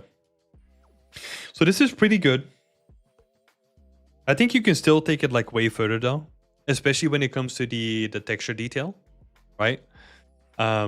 Some of the textures on the book, they kind of feel like relatively basic. I'm expecting like more color variation in like the pages and all that kind of stuff, for example. Right? But this is already like really good, right? I would expect, and I think especially comparing it to some of the stuff that you made here, right? The jump that you made from like doing the stuff that you did here, which was like really basic. We talked about this especially when it comes to the modeling side, right? And the texturing as well. Like that's very basic, and I feel like this is like your level up piece, right? Like you really try to take everything to like the next level, and it's showing, right? Like the amount of detail and the amount of time that you spend on this, like it's here. We can see it. But yeah, if you're trying to compete, like let's ignore the technical aspect of it, right? Let's ignore the technical aspect completely and just assume that you're gonna be competing with like fellow environment artists. You're still gonna have to level it up even higher than it is currently, right? And a good way of looking at this is potentially looking at like individual assets, right? Or like smaller dioramas where you can really level up like the individual asset or the hero asset that's going to be in there and taking that to the next level. And then also showcasing, because I don't think, yeah, we have some breakdowns here, but I'm still missing like the stereotypical game art breakdown, right? Where I want to see the textures, I want to see the UVs, I want to see how you approach like all the technical aspects of it. Even though I'm pretty confident that you did a really good job because you have technical in your name, right? So that's what I would look at. Yeah, just leveling up that side, making sure that all the game art breakdowns are there. Let me see if I didn't miss them. Maybe at the end somewhere. You got some of the wireframes, right? What you could do, or what I prefer to always do, or like always give as advice, is just say like, hey, here's a texture prop, here's a wireframe, here's all the textures, and just have like the one single prop. Let's say in this case the book, or maybe even like the little desk that you made. Pick like the most interesting looking prop and then just break that down, right? You don't have to break down all of them, just the one that looks really interesting. Those pieces are looking great. Yeah, they are. I know that we're diving a lot into feedback, right? And we're like really trying to drive this home, but I really love this piece, right? I think I said it in the beginning, but it bears repeating. Just in terms of colors, right? Big fan of the colors. So yeah, that's the way that I would approach it. If you're thinking about competing with environment art, then um I would expect you to level up the individual skills, right?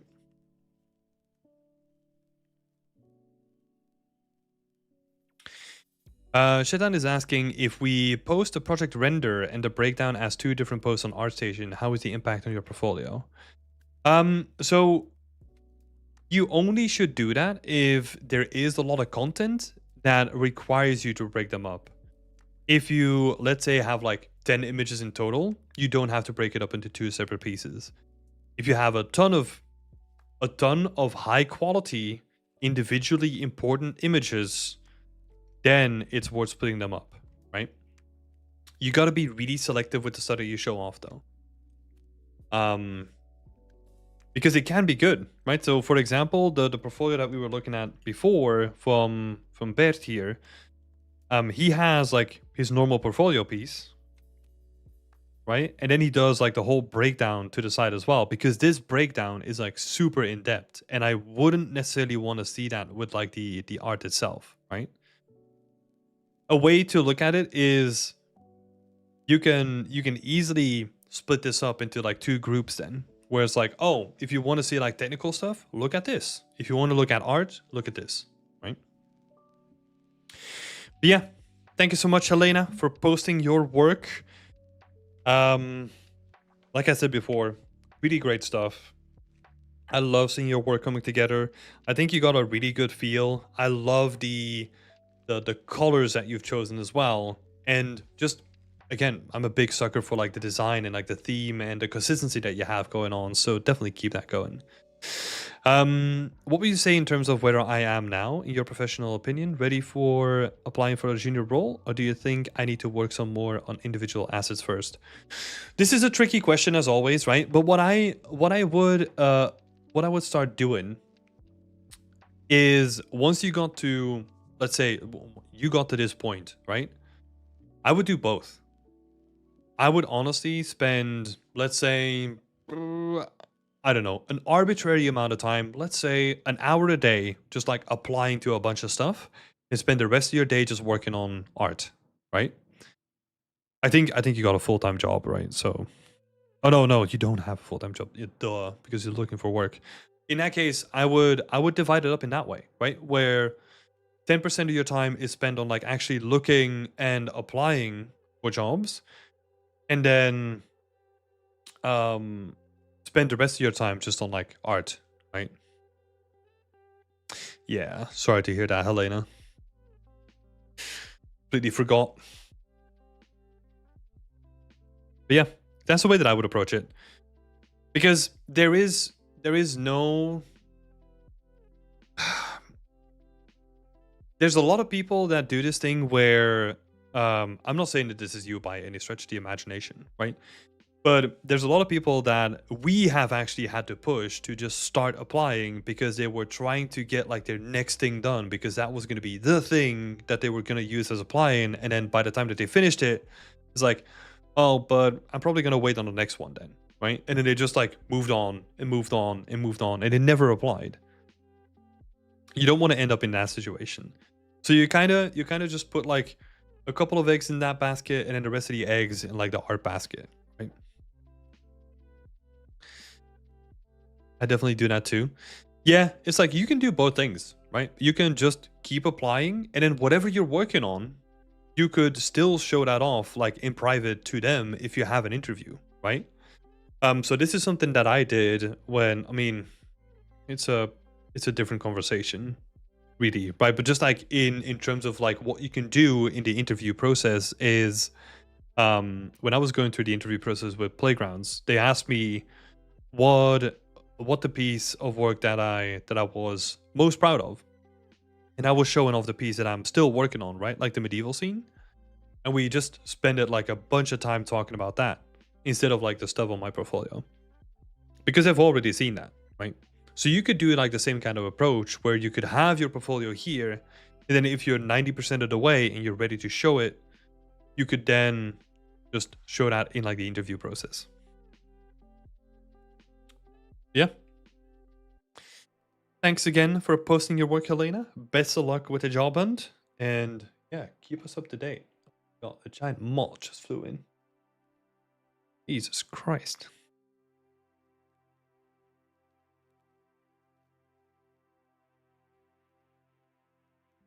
Let me close my window.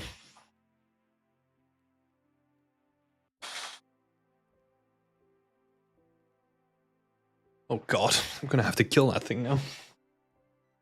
Well, looks so gross. It's still looking at me in the corner. What things should we keep in mind before applying in a game studio which is based in another country? The visa process is probably what you want to keep in mind. I would honestly not keep too much. Like the main thing that I would keep in mind is if they offer relocation assistance and if they even have a process where they can sponsor your visa, right? Because if a company says like, hey, we don't do relocation and we can't sponsor, then it doesn't matter if you want to like apply to them or not. So make sure that they have that process set up and then start applying, honestly. The rest of it, I wouldn't really keep in mind. Okay, we are well over time, but we're just gonna ignore that fact, and I'm just gonna pretend that I didn't see the clock. Russell, welcome, and thank you for sharing your work. Currently, mid-level environment artist at Section 9 Interactive, and I would love some feedback on my portfolio. I'm looking for general feedback on projects, presentation, as well as your thoughts on what I can improve. This is always an interesting one. Someone is like a mid-level artist that, let's see. That has almost as much experience as me. I started in 2016. I don't know why, but it always makes me feel weird. So you're looking for just general feedback on the projects and presentation as well as your thoughts of what could improve. Sure, let's have a look. So environment artist and section 9 interactive. I've recently transitioned from VR training into the video game sector. That's cool. That is cool. Oh my god. Russell. Why you do this? Why this thumbnail? Is this YouTube? Have I landed on YouTube now? It's so funny though, because it does work in the amount of like clicks, right? You had like 4 times the amount of clicks on this little this little thumbnail here. Oh my god. That just shows you why people do this, you know? This is why people do this, because people fucking click on it. Anyway. Marketing talent.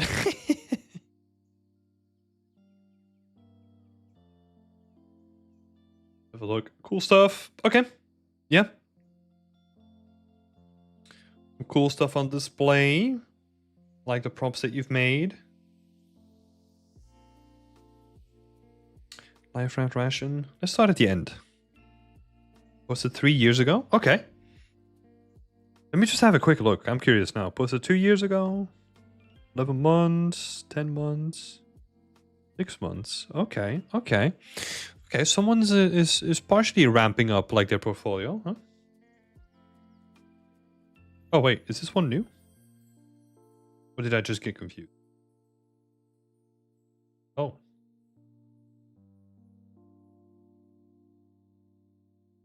Oh, it's this one. Oh my god, I got so confused there. Never mind, ignore me. Yeah, so overall impression on the thumbnails is pretty good. Let's have a look at some of the environments here. Project started as a way to learn face-weighted normals, ended up becoming a little bit more than that. Yeah, I Sanchez, Hero Corridor Submarine. It's cool.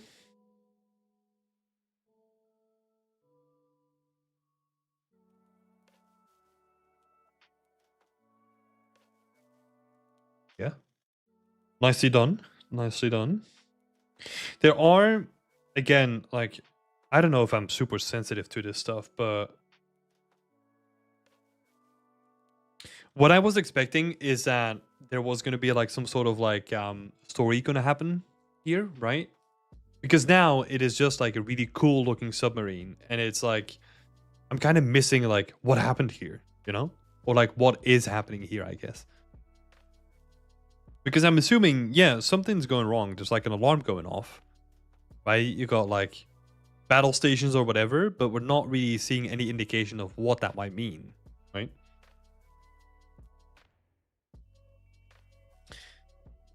That would have been cool to see.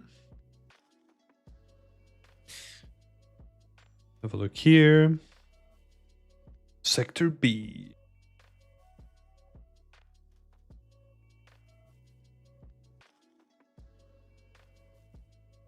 That's cool. Just spewing.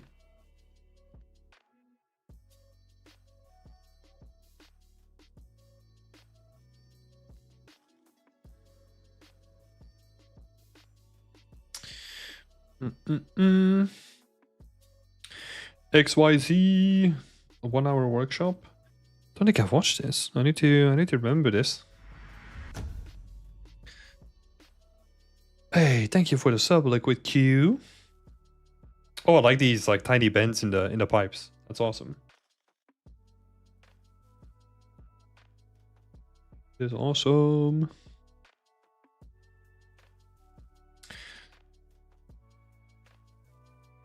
Yeah, nice little displays as well. Highly recommend the workshop. I will need to check it out at some point then. Maybe tomorrow during work. Got it running in the background. Really cool. Yeah, I like the way that you've dressed this up as well. Just have like the clearly defined like main path, and then you got like a bunch of like really nice details going through the whole thing as well. I think honestly, because you're really trying to sell like the main image, right? I don't think this is your strongest image though. Like the top one. I'm not sure. I feel like this one is pretty cool. Sorry. scrolling into that one. This one is pretty cool as well. But I feel like a lot of them can just be improved by like small little tweaks to the composition, right? Like for example, this could be like a really interesting like end of the hallway situation, but it kind of just falls flat here. Like it's not really noticeable. So what I would expect is something like this. Something like this is like a little bit zoomed out so that we can actually see something that's happening, like get the idea that something is happening behind this door, right? Because I kind of like this shot, like the vibes that it's giving me, but I think the composition just needs like a little bit more space to breathe, and then maybe add like a fake light in the background so that we're getting some sort of like backlit action coming from inside the tunnel, right? It doesn't have to be a lot, but it can just be like, let's imagine one of those like emergency lights just inside of that corridor that we get like this faint like orange glow. And then we have something that we want to look at, right? Like something that pulls us in. And I think that would also help with this guy over here as well. Even though we have like a lot of fog and like just, I don't know, stuff floating in the air that's kind of like obscuring our vision from the back. So potentially simplifying the amount of stuff that's happening here visually, right? Because you have like 3 different lights, you have like a bunch of light coming in from like the above as well.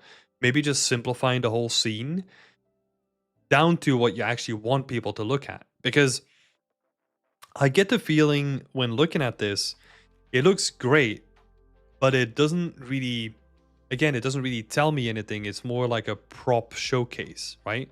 Of like all props that are just done like really well, but I'm not really getting anything more of it. It feels like a prop showcase, right?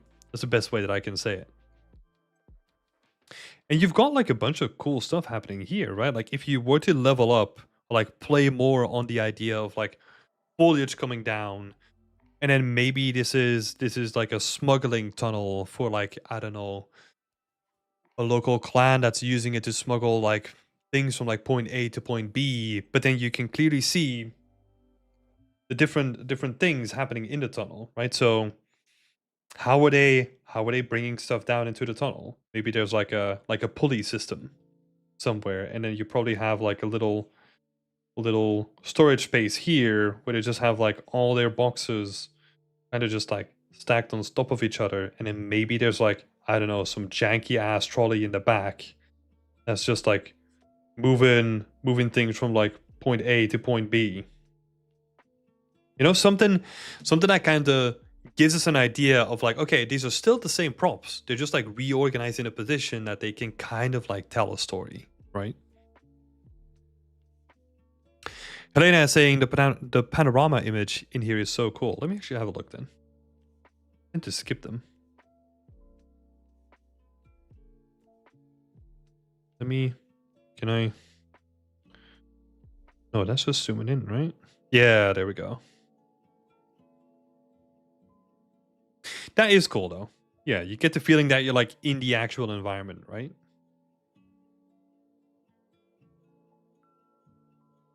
It's cool. Because again, like all the individual assets are like really well executed, right? Like the attention to details where you have like the crooked ladder coming down, and you have like the ivy and the moss kind of just hanging down. You've got like a bunch of these really cool cables. Like I feel overall like it's a space that is like well intentioned for art and also for just like the level design, because we kind of have like a very nice clear path in front of us.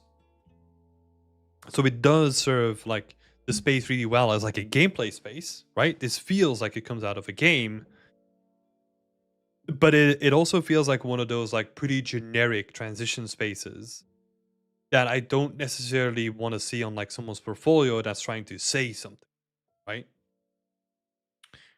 Again, doesn't take away from like the execution of it, because it is really well done. Yeah. Presentation here is well done as well. I think having one thing that you break down and just doing like a game art breakdown, right?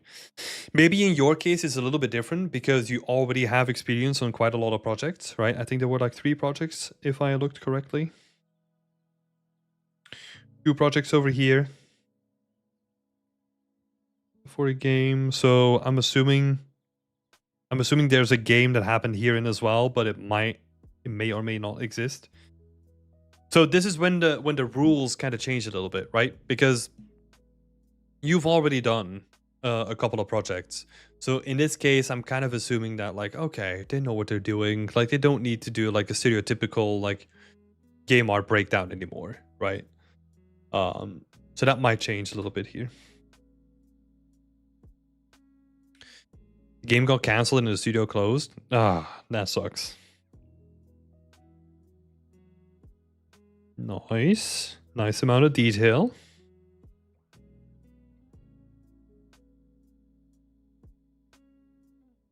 Okay. Yeah. Honestly, like even if you didn't have a breakdown on the last one, having the breakdown here, yeah, that's all I need. You know? Like I just need to see one and then yeah, everything is good. Especially when it's well executed, right? Well laid out, well executed. It shows that you know what you're doing. Good. And the prop speaks for itself, right? Like Sarah is saying, this is such a nice asset. Damn. I agree. Very, very well executed and very well presented. Also, tiny thing that I love. Very subtle font. You know, doesn't distract from like the main image at all until you require that information and it's there. I love that.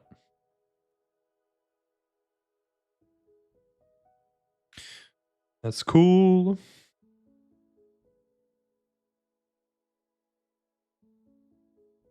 Same thing here. Like this kind of stuff, it makes it such a pleasure to look at, right? Where you have like these little curls, it's like the little indents and like the little differences on like the sides of things, right? It adds so much character. This can just be a box, but it's not, right? It looks like an actual piece of candy question mark that someone has actually touched and has seen some stuff on like the way here, right?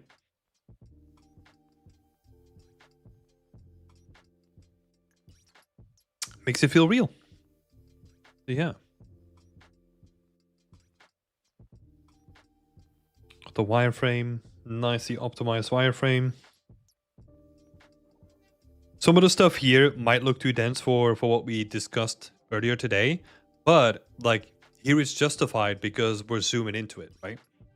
And then what you could do in like an actual interview is you could say, yeah, the reason why I made it so high poly or like I added those bevels and all that kind of stuff is because we're zooming into it and this is supposed to be like a cinematic quality asset, right?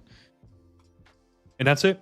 Like if the purpose is there and if the use case is there for the geometry, like you can use as much quote unquote much geometry as you want. It just needs to be justified in the use case, right? So in this case it is.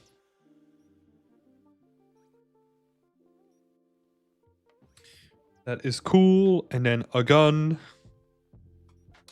A gun.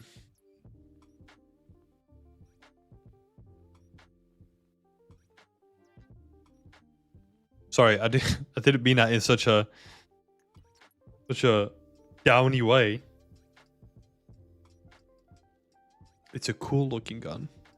Pew pew, like Joe Johnson would say.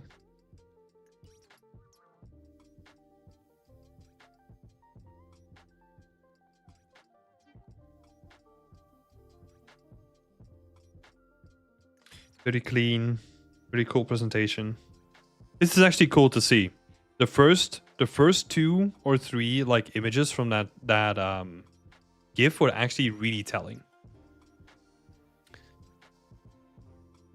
Because it is a way of like benchmarking the most important thing for an asset. And like what I'm getting from this GIF is actually not that it just looks cool, is that you did a ton of research on how to make the metal actually feel like gunmetal before you started doing like the rest of the gun. Which is awesome because that's like a common technique that we use in like games whenever you're making environments too, for example. Because you don't want to make like the whole environment as once. you want to kind of have like a benchmark for like the most the most widely um how would I say this? Like the most widely applicable, but also most complex thing that you could make. So that once you have that, you've kind of just like solved all the issues that like the environment is gonna get into, right? We usually call that a benchmark, right? So once you get the benchmark out of the way, the rest of the project should be like relatively easy because you've done all the study you need to do in the benchmark. In this case, that's a gunmetal, right? So those first couple of slides, like images, are very telling. So very cool to see that. And obviously it's still going to evolve, right? Same as like within games when you have like a benchmark, you're still going to take it to the next level after that as well.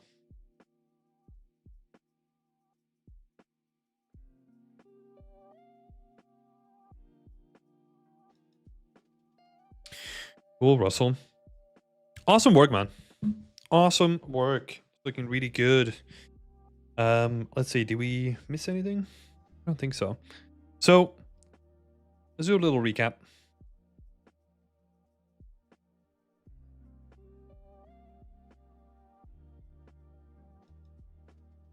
The prop work is looking awesome, right? So much love for the prop work. I think the prop work itself was well executed on all fronts.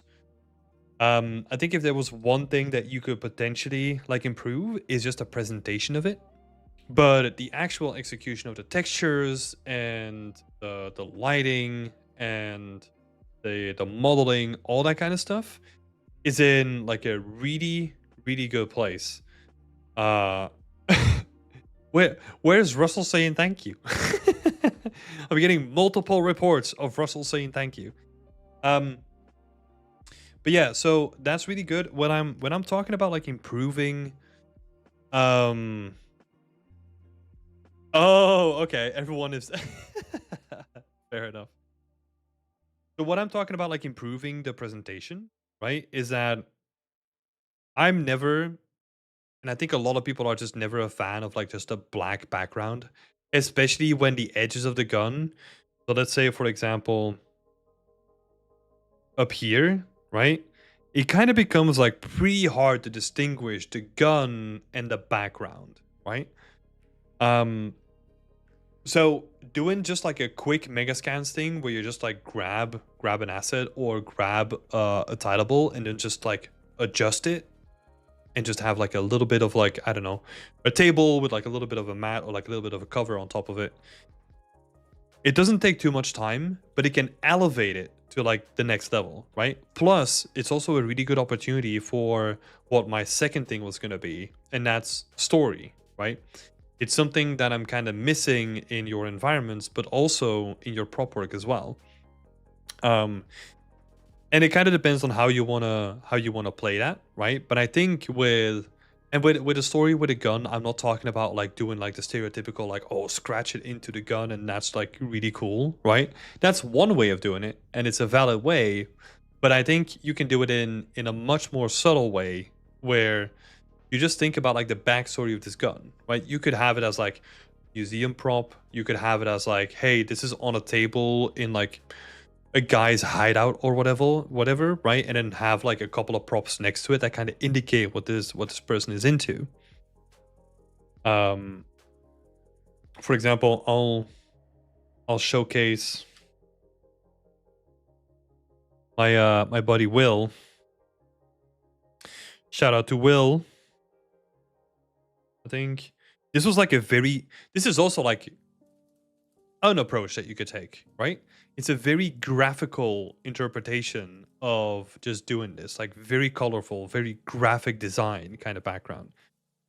That's one option, right? And then you can do something like this, where you just have like the background with like some stuff scattered on top of it to hint at like a deeper connection with like the person that is carrying the gun, right? There's so many ideas, so many applications that you can go into. But this can like really level it up to like the next level, right? I would definitely look into that. And you also have there's so many ways, right? Like I also love it when people do like fake magazine covers, and then they kind of, well, they don't print it like physically, but they have like a fake magazine cover with like the gun on top of it, and then like the gun is still the prop, right? I just love that kind of stuff because it adds so much more depth and flavor to the actual prop, compared to what is already like a beautifully well executed gun. It just takes that to the next level, right? So number 2, story. Big fan of story. Like I was saying for this scene as well, adding a story to that is just going to take it to like the next level too. And number 3, do we have a number 3? I don't think so. Do we have a number 3? I really don't think so. Let's have a look. So yeah, you did have a question about like where I could focus for like newer projects, or generally what I'm missing. So this is a tricky one to say with someone in your position, right? And I think that's also going to be applicable to Thomas as well. Because at this point, you have a bit of industry knowledge, you have a bit of industry experience behind your back. Now it just becomes more a question of like, what do you want to do? Right? Like, because I get the feeling, and this is like a very applicable approach if like a recruiter or someone else is going to look at your portfolio too, is that you really love to spend a lot of time texturing and modeling assets, right? But if you're sitting there and you're like, oh God, that is what I love to do for my job, right? But I really don't want to do that. I want to make like other stuff, whatever that may be, right? It becomes a question of what you want to do rather than what is someone else's input on your portfolio, right? That's what I would say. I know that's kind of like a workaround answer. But yeah, I think you're in a position now where you have like a good baseline. You've shown professionally and like artistically that you have what it takes to make like really good looking game art assets. It's just in general, you as a person, like where do you want to take it next, right? Who are you as an artist in the games industry in this case, right? That's a question to ask yourself. And then the answer to that is like, okay, how do you take it? Like, what's the next step, or what's the next chapter in your life gonna look like?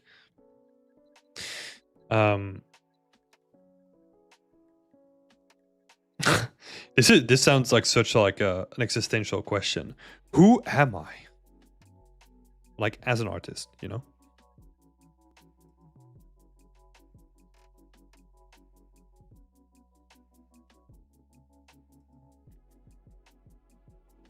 That would be the question that I would ask.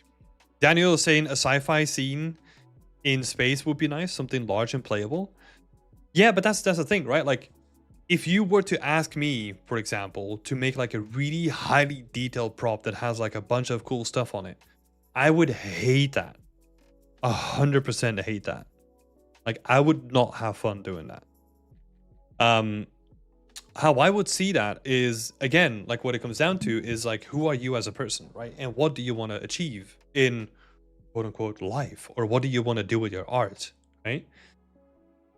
Think about the things that inspire you as an artist and how you can like dip into that, and then maybe that brings something new to life, right? Or maybe you've always wanted to do like the stylized stuff on the side, right? Maybe it's the time to explore and like expand your horizons a little bit. I don't know. That's what I would keep it at.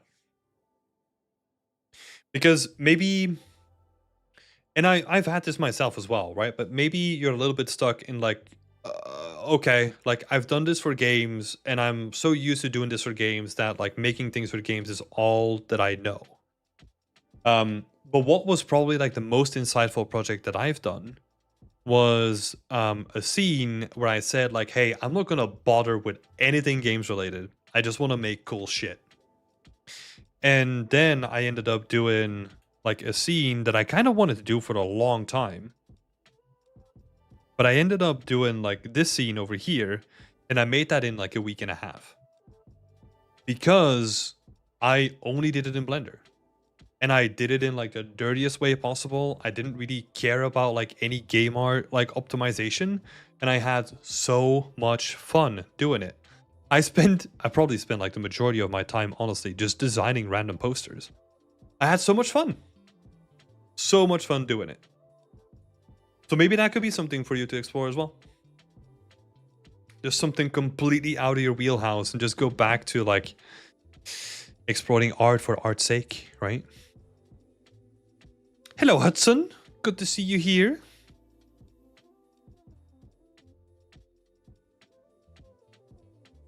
But yeah. I hope that was helpful. And thank you for showing your portfolio, man. Best of luck. And yeah, keep me in the loop. Whatever you want to do next. Keep us all in the know.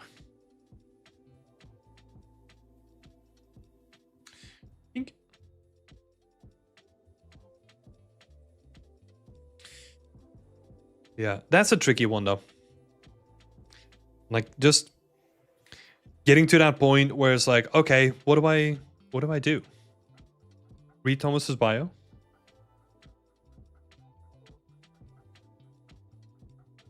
Hello, my name is Thomas, and I do hard surface art. Every prop is a hero prop. Thomas, I love this support club. I love it. This is awesome. It's true. It is. Yeah, especially if you're making that good, you know? Very good first impression. If you're going to say that and then combine it with the art, yeah, I believe it. I believe it.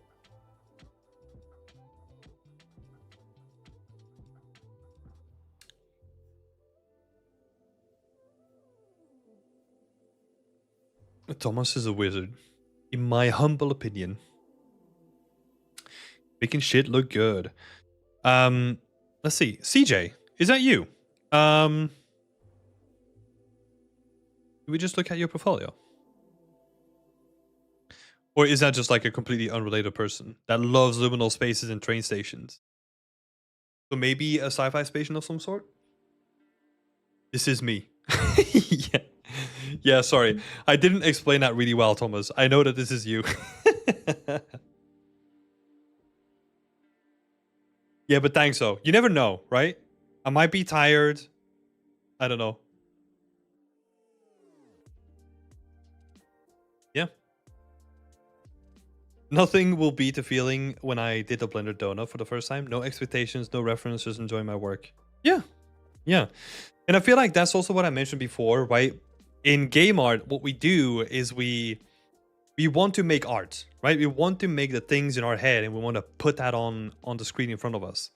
But then we realize that we don't have the skills to do that. So we learn all these like technical skills, we learn all these programs and all that kind of stuff.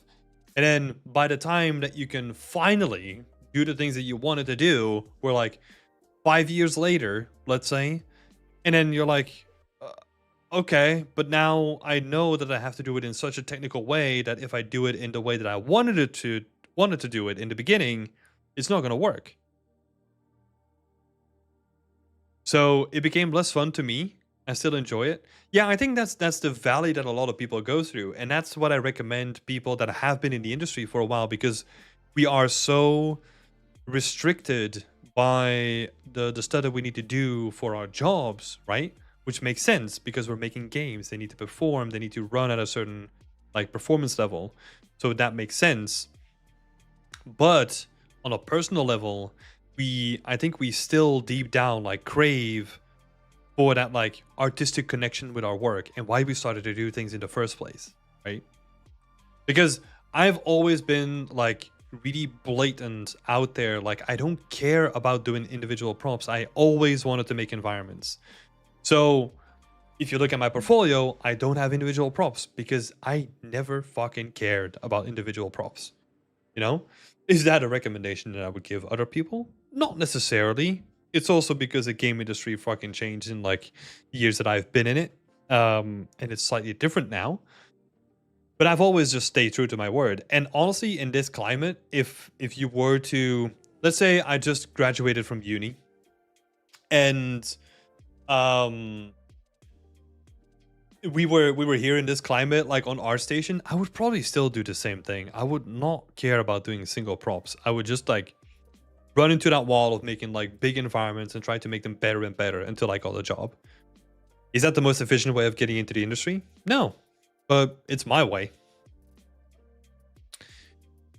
Craney, welcome, welcome. I need to ask a quick question if you don't mind. If I were to live in a third world country with a different economy than my client, should I charge them accordingly to my economic standards or theirs? That is a good question. I have not done freelance myself. What I would try to do is find a balance between the two, right? Because the ideal situation is where you make a lot of money for your economic standards and they get a big benefit from hiring you on the project because you're like way cheaper than other people that they can find, right? So you kind of want to find like a bridge between the two. The thing there is though is that if you're targeting like 3D asset creation or something like that, a lot of companies are no longer looking for like stuff locally. They're outsourcing a lot to like other countries that are cheaper as well.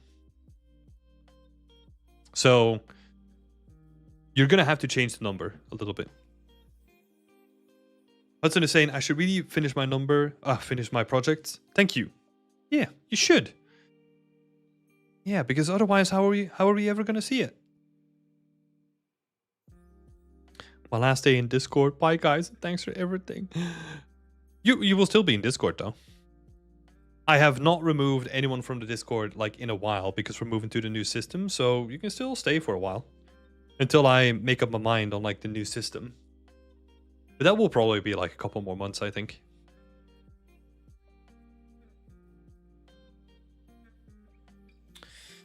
All right. Dive into this last portfolio for today.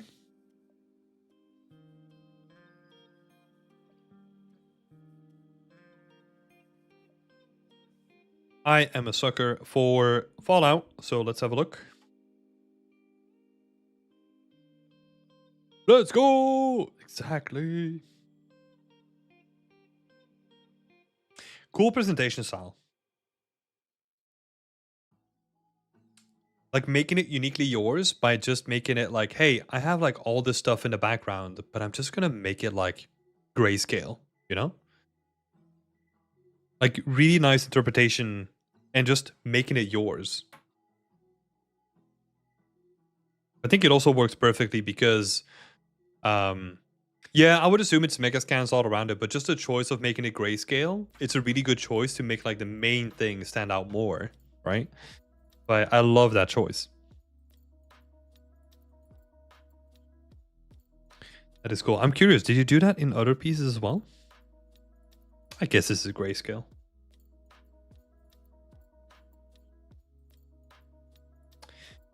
Nice. Clean breakdowns.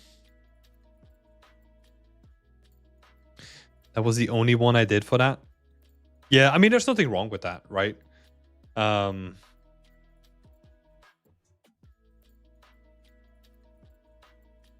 There's nothing wrong with that.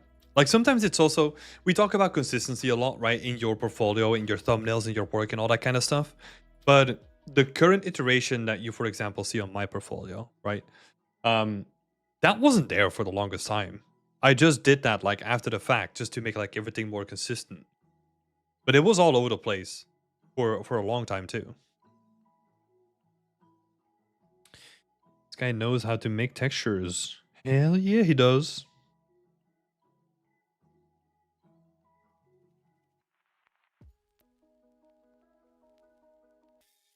Geiger counter. But there's nothing wrong with like a simple presentation, right? It's just, yeah, very clean, to the point. I like that you didn't pick like like the black background, right? Or like, I don't know, a gradient or something like that. And you still have something that adds like a little bit of texture to the whole scene. And it kind of makes sense, right? So again, it's one of those things where you can just sprinkle in like a little bit and just have like a Geiger counter that is like, I don't know. You could kind of make it look like we're at like Chernobyl, right? And I'm not imagining like a guy lying next to it or something like that, but I'm just imagining like a pile of rubble and then like this being like in the middle of it so that you can kind of imagine that like a guy just like put it down because now he needs to like pick up a shovel and clean some stuff up, right? I don't know, something like that. Like people try to imagine like a lot of things themselves, right? So you can kind of play into that as well. No, the black background, it's back. No. Grounding it a little bit more. Yeah, exactly.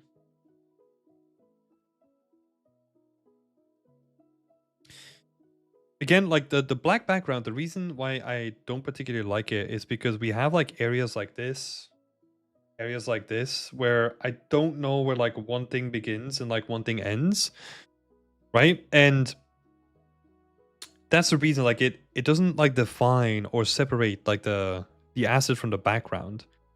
Even though you did a really good job of adding like rim lights all over the place to like separate it from the background, right? Black background for the win. How dare you, Sarah? How dare you? Starting a riot up in here? Oh, fair, great then. Wow, that didn't require a lot of pushback. It requires a very good lighting scenario, I think. This one isn't great. Yeah, that's the thing, right? Like, what you could potentially do with this is just get like a Megascans like dirt texture or something like that. Potentially, right? I know that it all requires like a little bit of time, and like I know all too well that at this point, especially with something as complex as this, where you've been grinding away at like the little bits of like the texture, it's sometimes really tiring to then also do like this stupid plane underneath it, right? That you have to make look good as well. I know. The final push is usually the hardest one. Yeah. Yeah, that can be improved. Other than that, like, looks really nice, you know?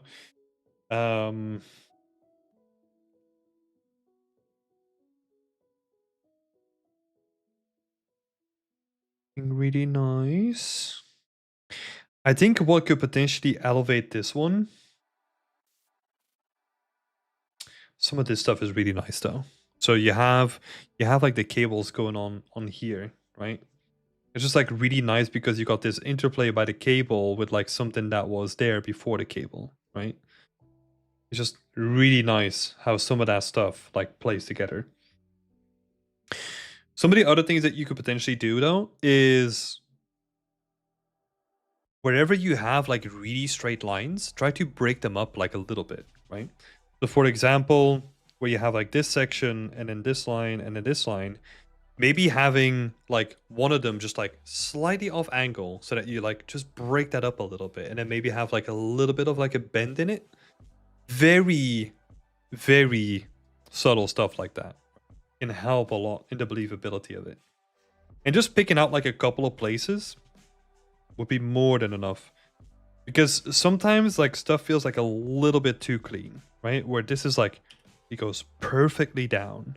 And this is like perfectly angled in like this nice seat. Yeah, stuff like that, right? That's something I'm very bad at doing. That's a very good point. Gotten that pointed out to me before. Yeah, it's called, like I usually call it like the character pass, right? Where you kind of just like, you take the whole thing at the end, and I just love to like just dent it up and like make sure that nothing is straight.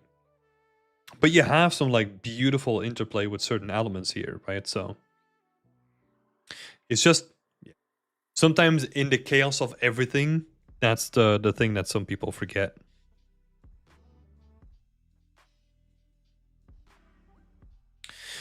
Let's have a look. That I decided foolishly to work on. Exercises used for the presentation could easily be downscaled for an actual game, but for portfolio purposes, I wanted to keep it nice and crisp. That's cool. That is cool. What you could potentially do with this, right? Where you say like, hey, this can be easily downscaled. You could then kind of turn that into like an example where you just go into Unreal, right? Wait, are you using Unreal?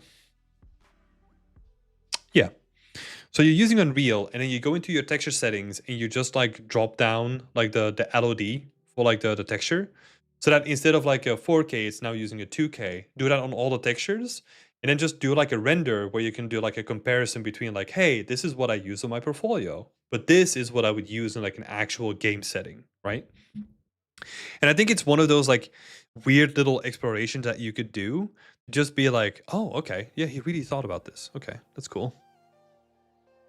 Right, because it's one thing to say it, but then also like put visuals behind it shows that you actually put some time and effort into it. And it's only there because like you mention it, right?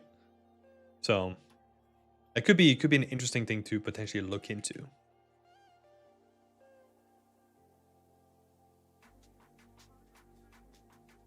It's a good idea. I didn't really think of that, but it's such an easy little thing to do. Yeah, it is. Honestly, I wouldn't think about doing that myself either, you know? It's more I got inspired by you saying that, hey, I can easily downscale this. And it's just like, oh, yeah, okay. Could be interesting to show, right? Because it then elevates like the whole thing into like, hey, I really thought about it. So here's the example, you know? Bam.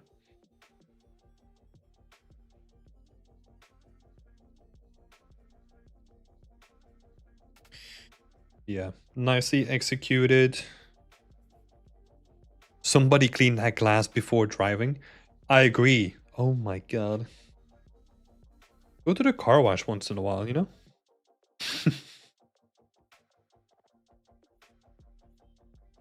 I think what could have been cool looking at this is like more contextual dirt, right?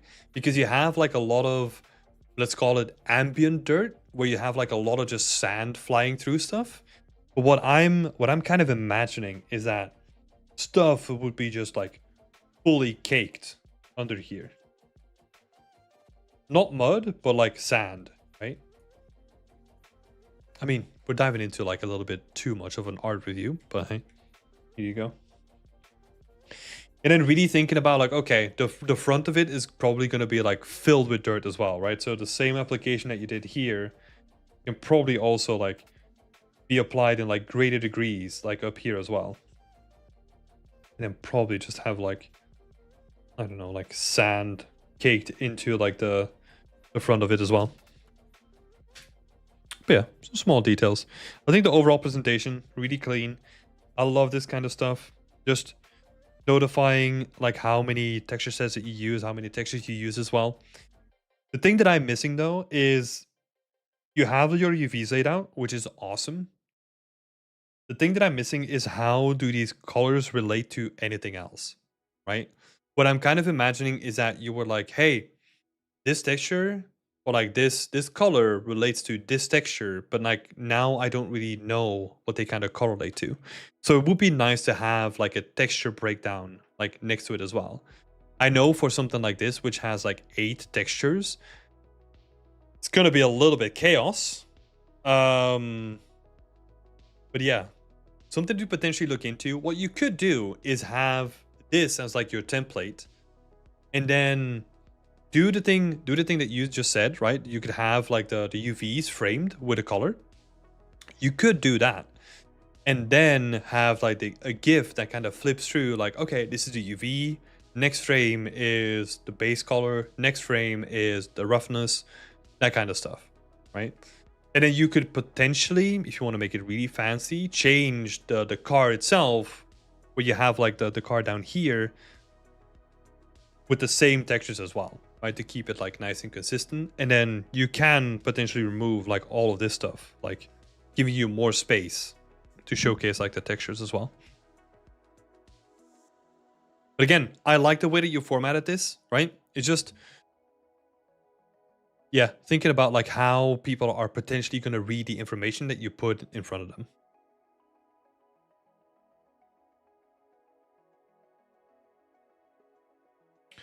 But again, tiny stuff here, right? Have a look. Nice. Cool little presentation. This looks so good. You will, yeah. This is one of those things like I'm gonna bring up like a lot of stuff, right? And you could potentially look into that for your next project, right? For the most things, especially when it comes to that breakdown specifically, I would honestly, if it was myself, I would probably not put too much time into that, right? If it's a quick fix, I would do it. If it takes like too much time, I would probably just leave it for the next project.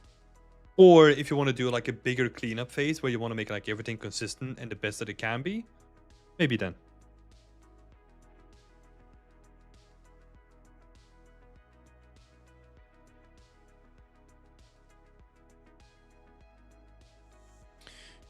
Nice.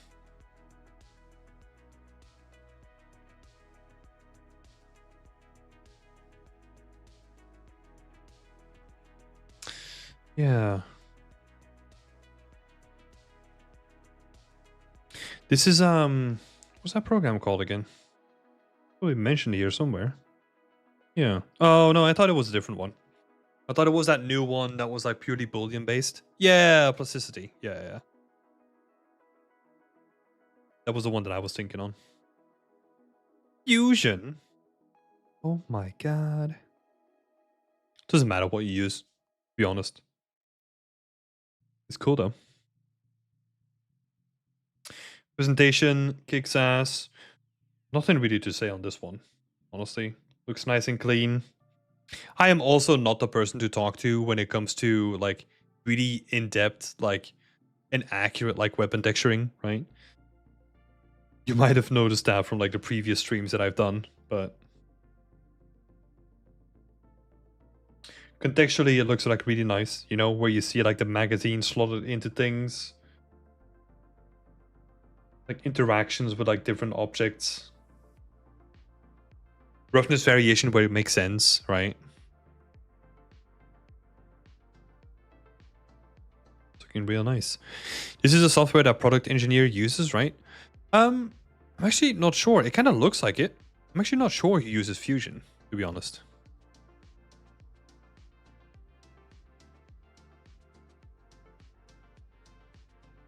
Decided to create another little handgun and went with something with a bit more shapes this time. Yeah.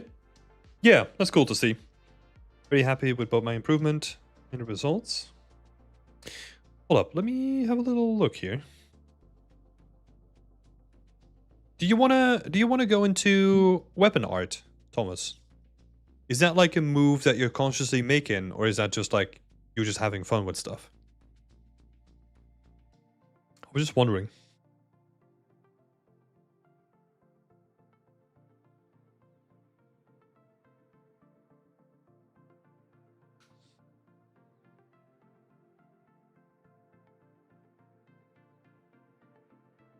I did for a while, but I kind of just always liked weapons. Okay. But it's not something that you want to pursue professionally then. You just want to keep it as like a thing. Yeah. Right now it's mostly props or 3D artists that I go for. Okay.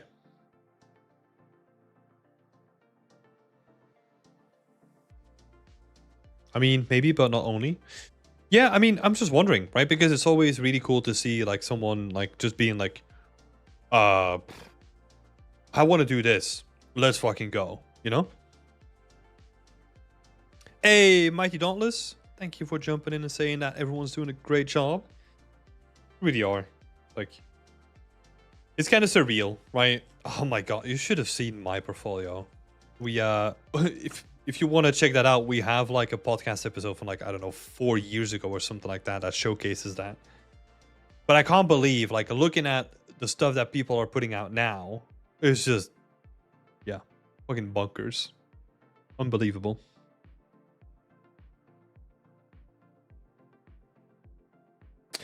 Yeah, this looks nice though.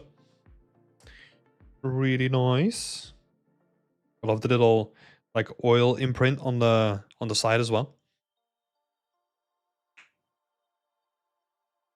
New podcast episode when? Oh God, the podcast. No podcast mentioned. Ah, I didn't know there was a podcast. No. There's no podcast, Daniel. No, there's no podcast.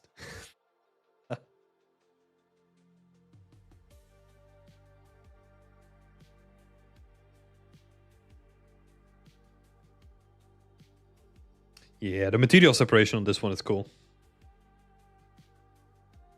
Cool to see.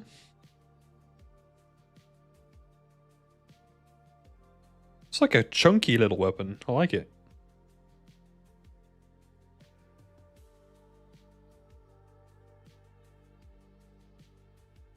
Looks nice. Yeah. You got the boomstick as well.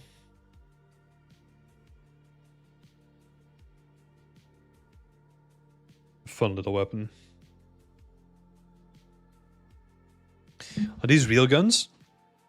You are asking the wrong person. We'll talk to our local gun expert. Thomas, are these real?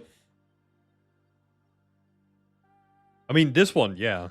But some of the other ones, I have no clue. Like this guy, he kind of looks like it could be, but I have no clue. Almost saying a verified. I've never held a gun in real life. Yep, me neither.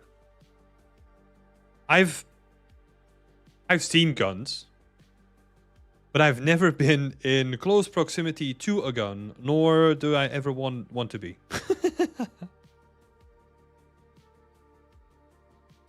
I am good, you know?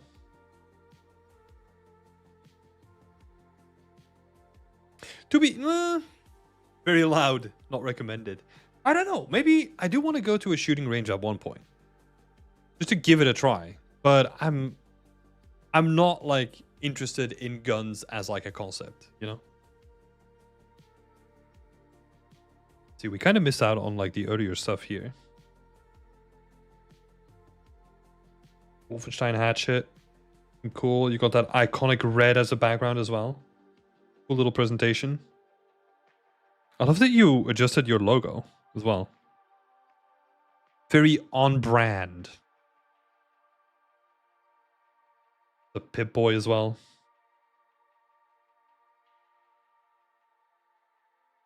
Yeah, man. You've been crushing it, right? Because I'm just looking at like the timeline here. And this is from like 2 years ago. 2 years, last year. And this is all like this year, right? Jesus, dude. Spend 4 days on the asset. Okay, that makes sense. Like this is a relatively simple one, right? And I feel like honestly at this point you have such a defined or like an established like texturing pipeline, right? You kind of know what you're doing. So at this point, like if you model something that's relatively simple like this, most of it comes down, well, relatively simple, right?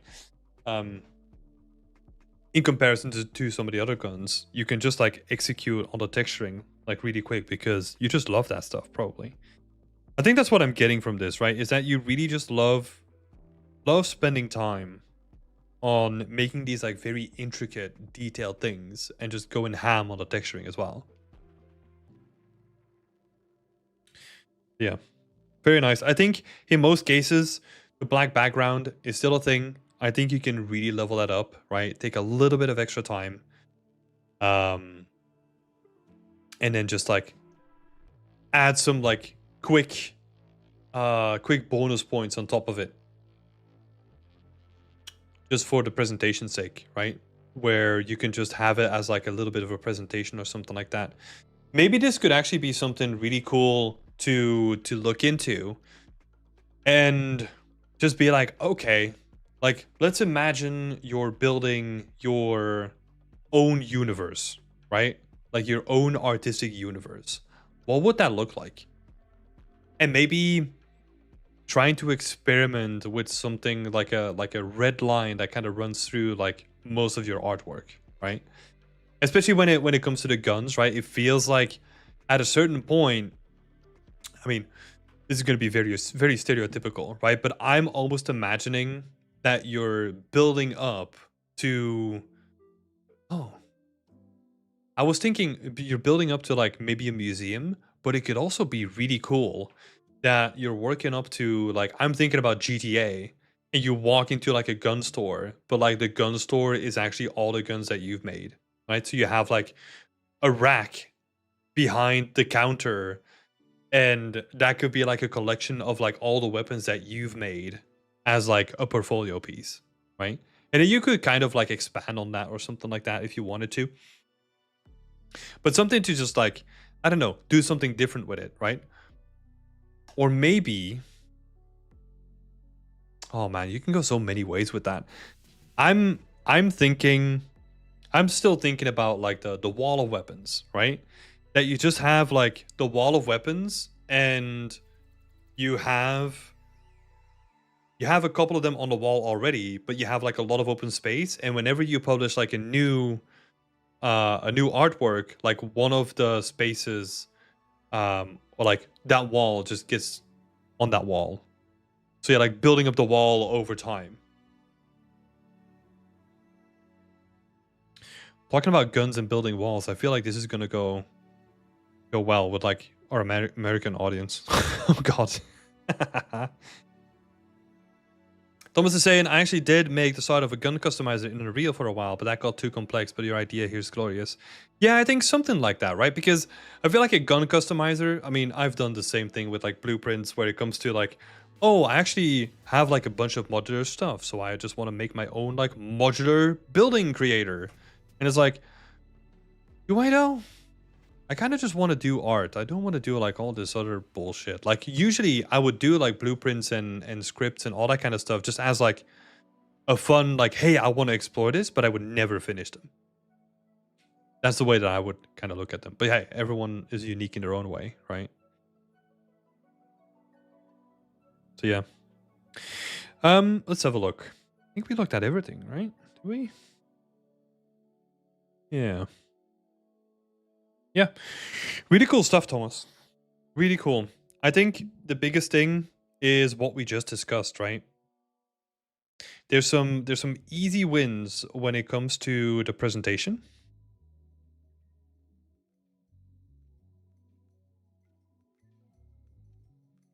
Oh, I need to actually read what you said in the Discord as well, so bear with me. The presentation, easy fixes. I'm calling them fixes, but I like just like things that you could potentially do. And then yeah, think about like how you're doing like your portfolio presentation.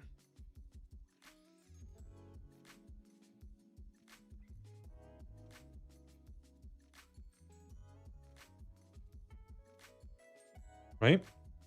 And that's the stuff that we kind of talked about where you can maybe build up a wall of guns or something like that, right? That could be very interesting. To kind of give your portfolio, like, I almost want to... Yeah, it's something to think about, right? But I'm getting the consistency of like the weapons already to a certain degree, but it would be cool that you're actually doing something more with them rather than making them all unique, right? Let's have a look. 6 years of industry experience. I would love to get some feedback on where I can improve and what the next steps could be for me to further develop my artistic skills. I have started to dabble into environments, but I'm mainly a prop artist and focus on the hard surface. Thank you for taking the time. No worries. Yeah, from the conversation that we had today, I feel like you've kind of found what you really enjoy to do, right? It's definitely props, and within props, it's definitely weapons, especially for the time being. Who knows? Maybe that could change like later on as well, which is totally fine, by the way. But for now, it seems to be weapons. So I think just taking it like further on and just trying to develop like a little bit of a story or like pushing the art in a direction that is like more unique with like the weapons or the stuff that you want to do as like the core focal point, right? Because again, in your position, and I want to throw this out for everyone there, in your position, like the feedback is always going to be a little bit different because you already have a bunch of experience that you can rely on for whenever you want to do, like, I don't know, let's say your next job or something like that, right? The feedback is going to always be different to someone that is still looking to get in.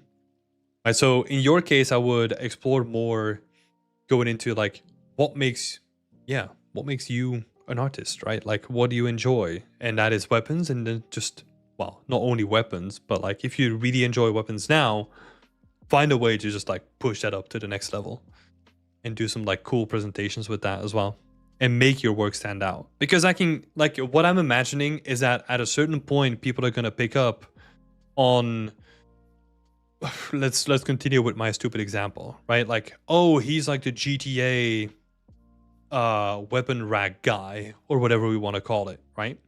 Because if I'm calling it out and I'm saying like, oh, he's like a weapons artist, like that's still like a broad category, right? But if you can carve yourself like a little niche, and you can just say like, oh, that's that guy that made like X, right? Or that made like this really crazy looking gun with like a bunch of attachments on it, for example. Like that gives you like more of a niche and more recognizability as well, right? So that's the thing that I would like try to explore. Just carve yourself like a nice artistic niche now. Because honestly, looking at the work, you know how to present it, you know how to do the texturing, the modeling, all that kind of stuff. So you're not really doing it to like strengthen your skill set in that. I just want to see what you can add to like the presentation and like the artistic side, right? Because I know that you can do like all the other stuff. Like even if I were to give you like a really complex gun, I'm really confident that you can just like execute on that. It's just gonna take like a little bit more time than your other guns potentially, right? But I have no issue with like giving you like more complexity. Makes total sense. I appreciate the input and the time you took here. No worries. Thank you for putting your stuff online as well, and for me to have a look at. I appreciate it. And yeah, have fun with making more guns. That's basically what this comes down to. Seems like you're just doing that anyway, so that's awesome. It's always this is the thing, right? Like this is why I love being an artist, because I don't care what you make, I don't care what you're passionate about, but as soon as someone is passionate about something, it is just so awesome to see. You know, it just someone just following their passion and just their what do you call it, like inner voice, and they're just doing whatever they want to do. Ah, so good. So good. I love it.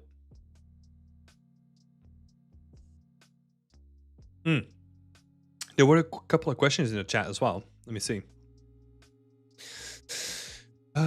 Where's your question, Hudson?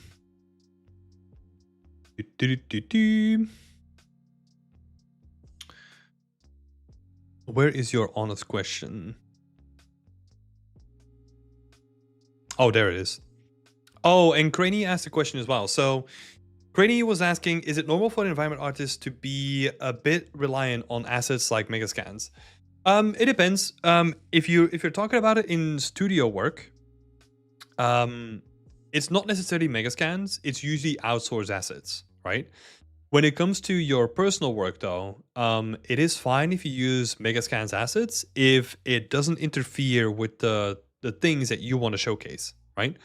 So, for example, in this project here from Thomas, he made the gun, the focus is on the gun, so no one's gonna care that like the cloth behind the gun or like the texture on the floor is Megascans, right?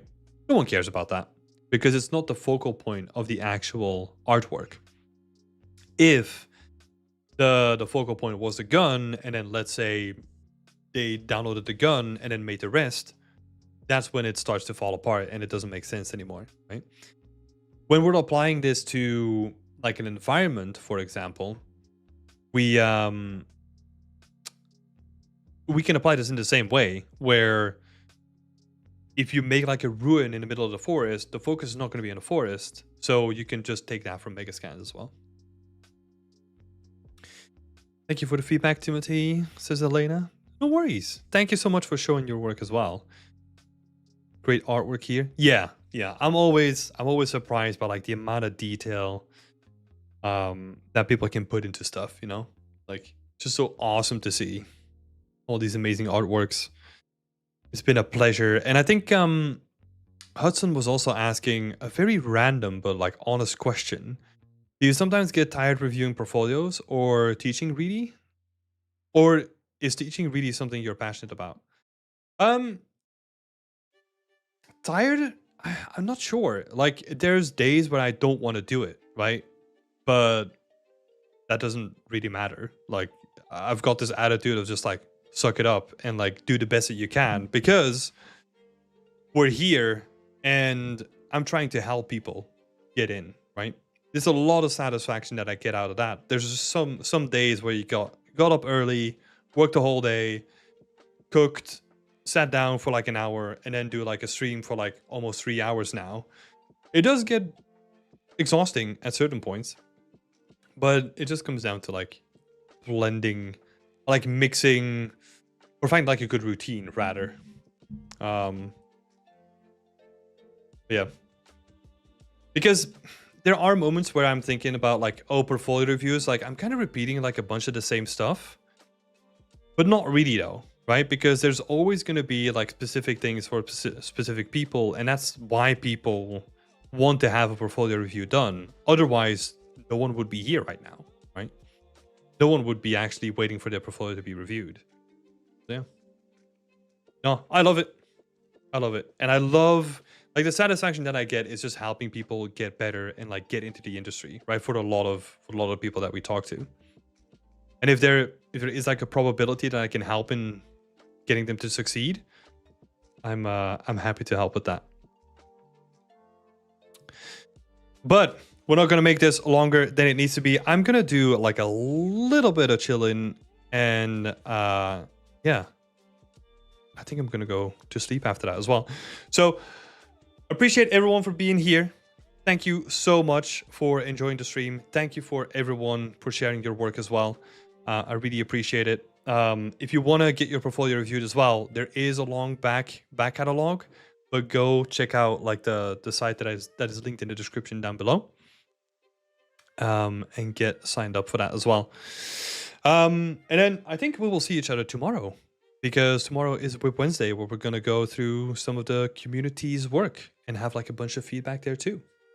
So thanks everyone for being here. Have a great evening, and I'll catch you. Bye-bye.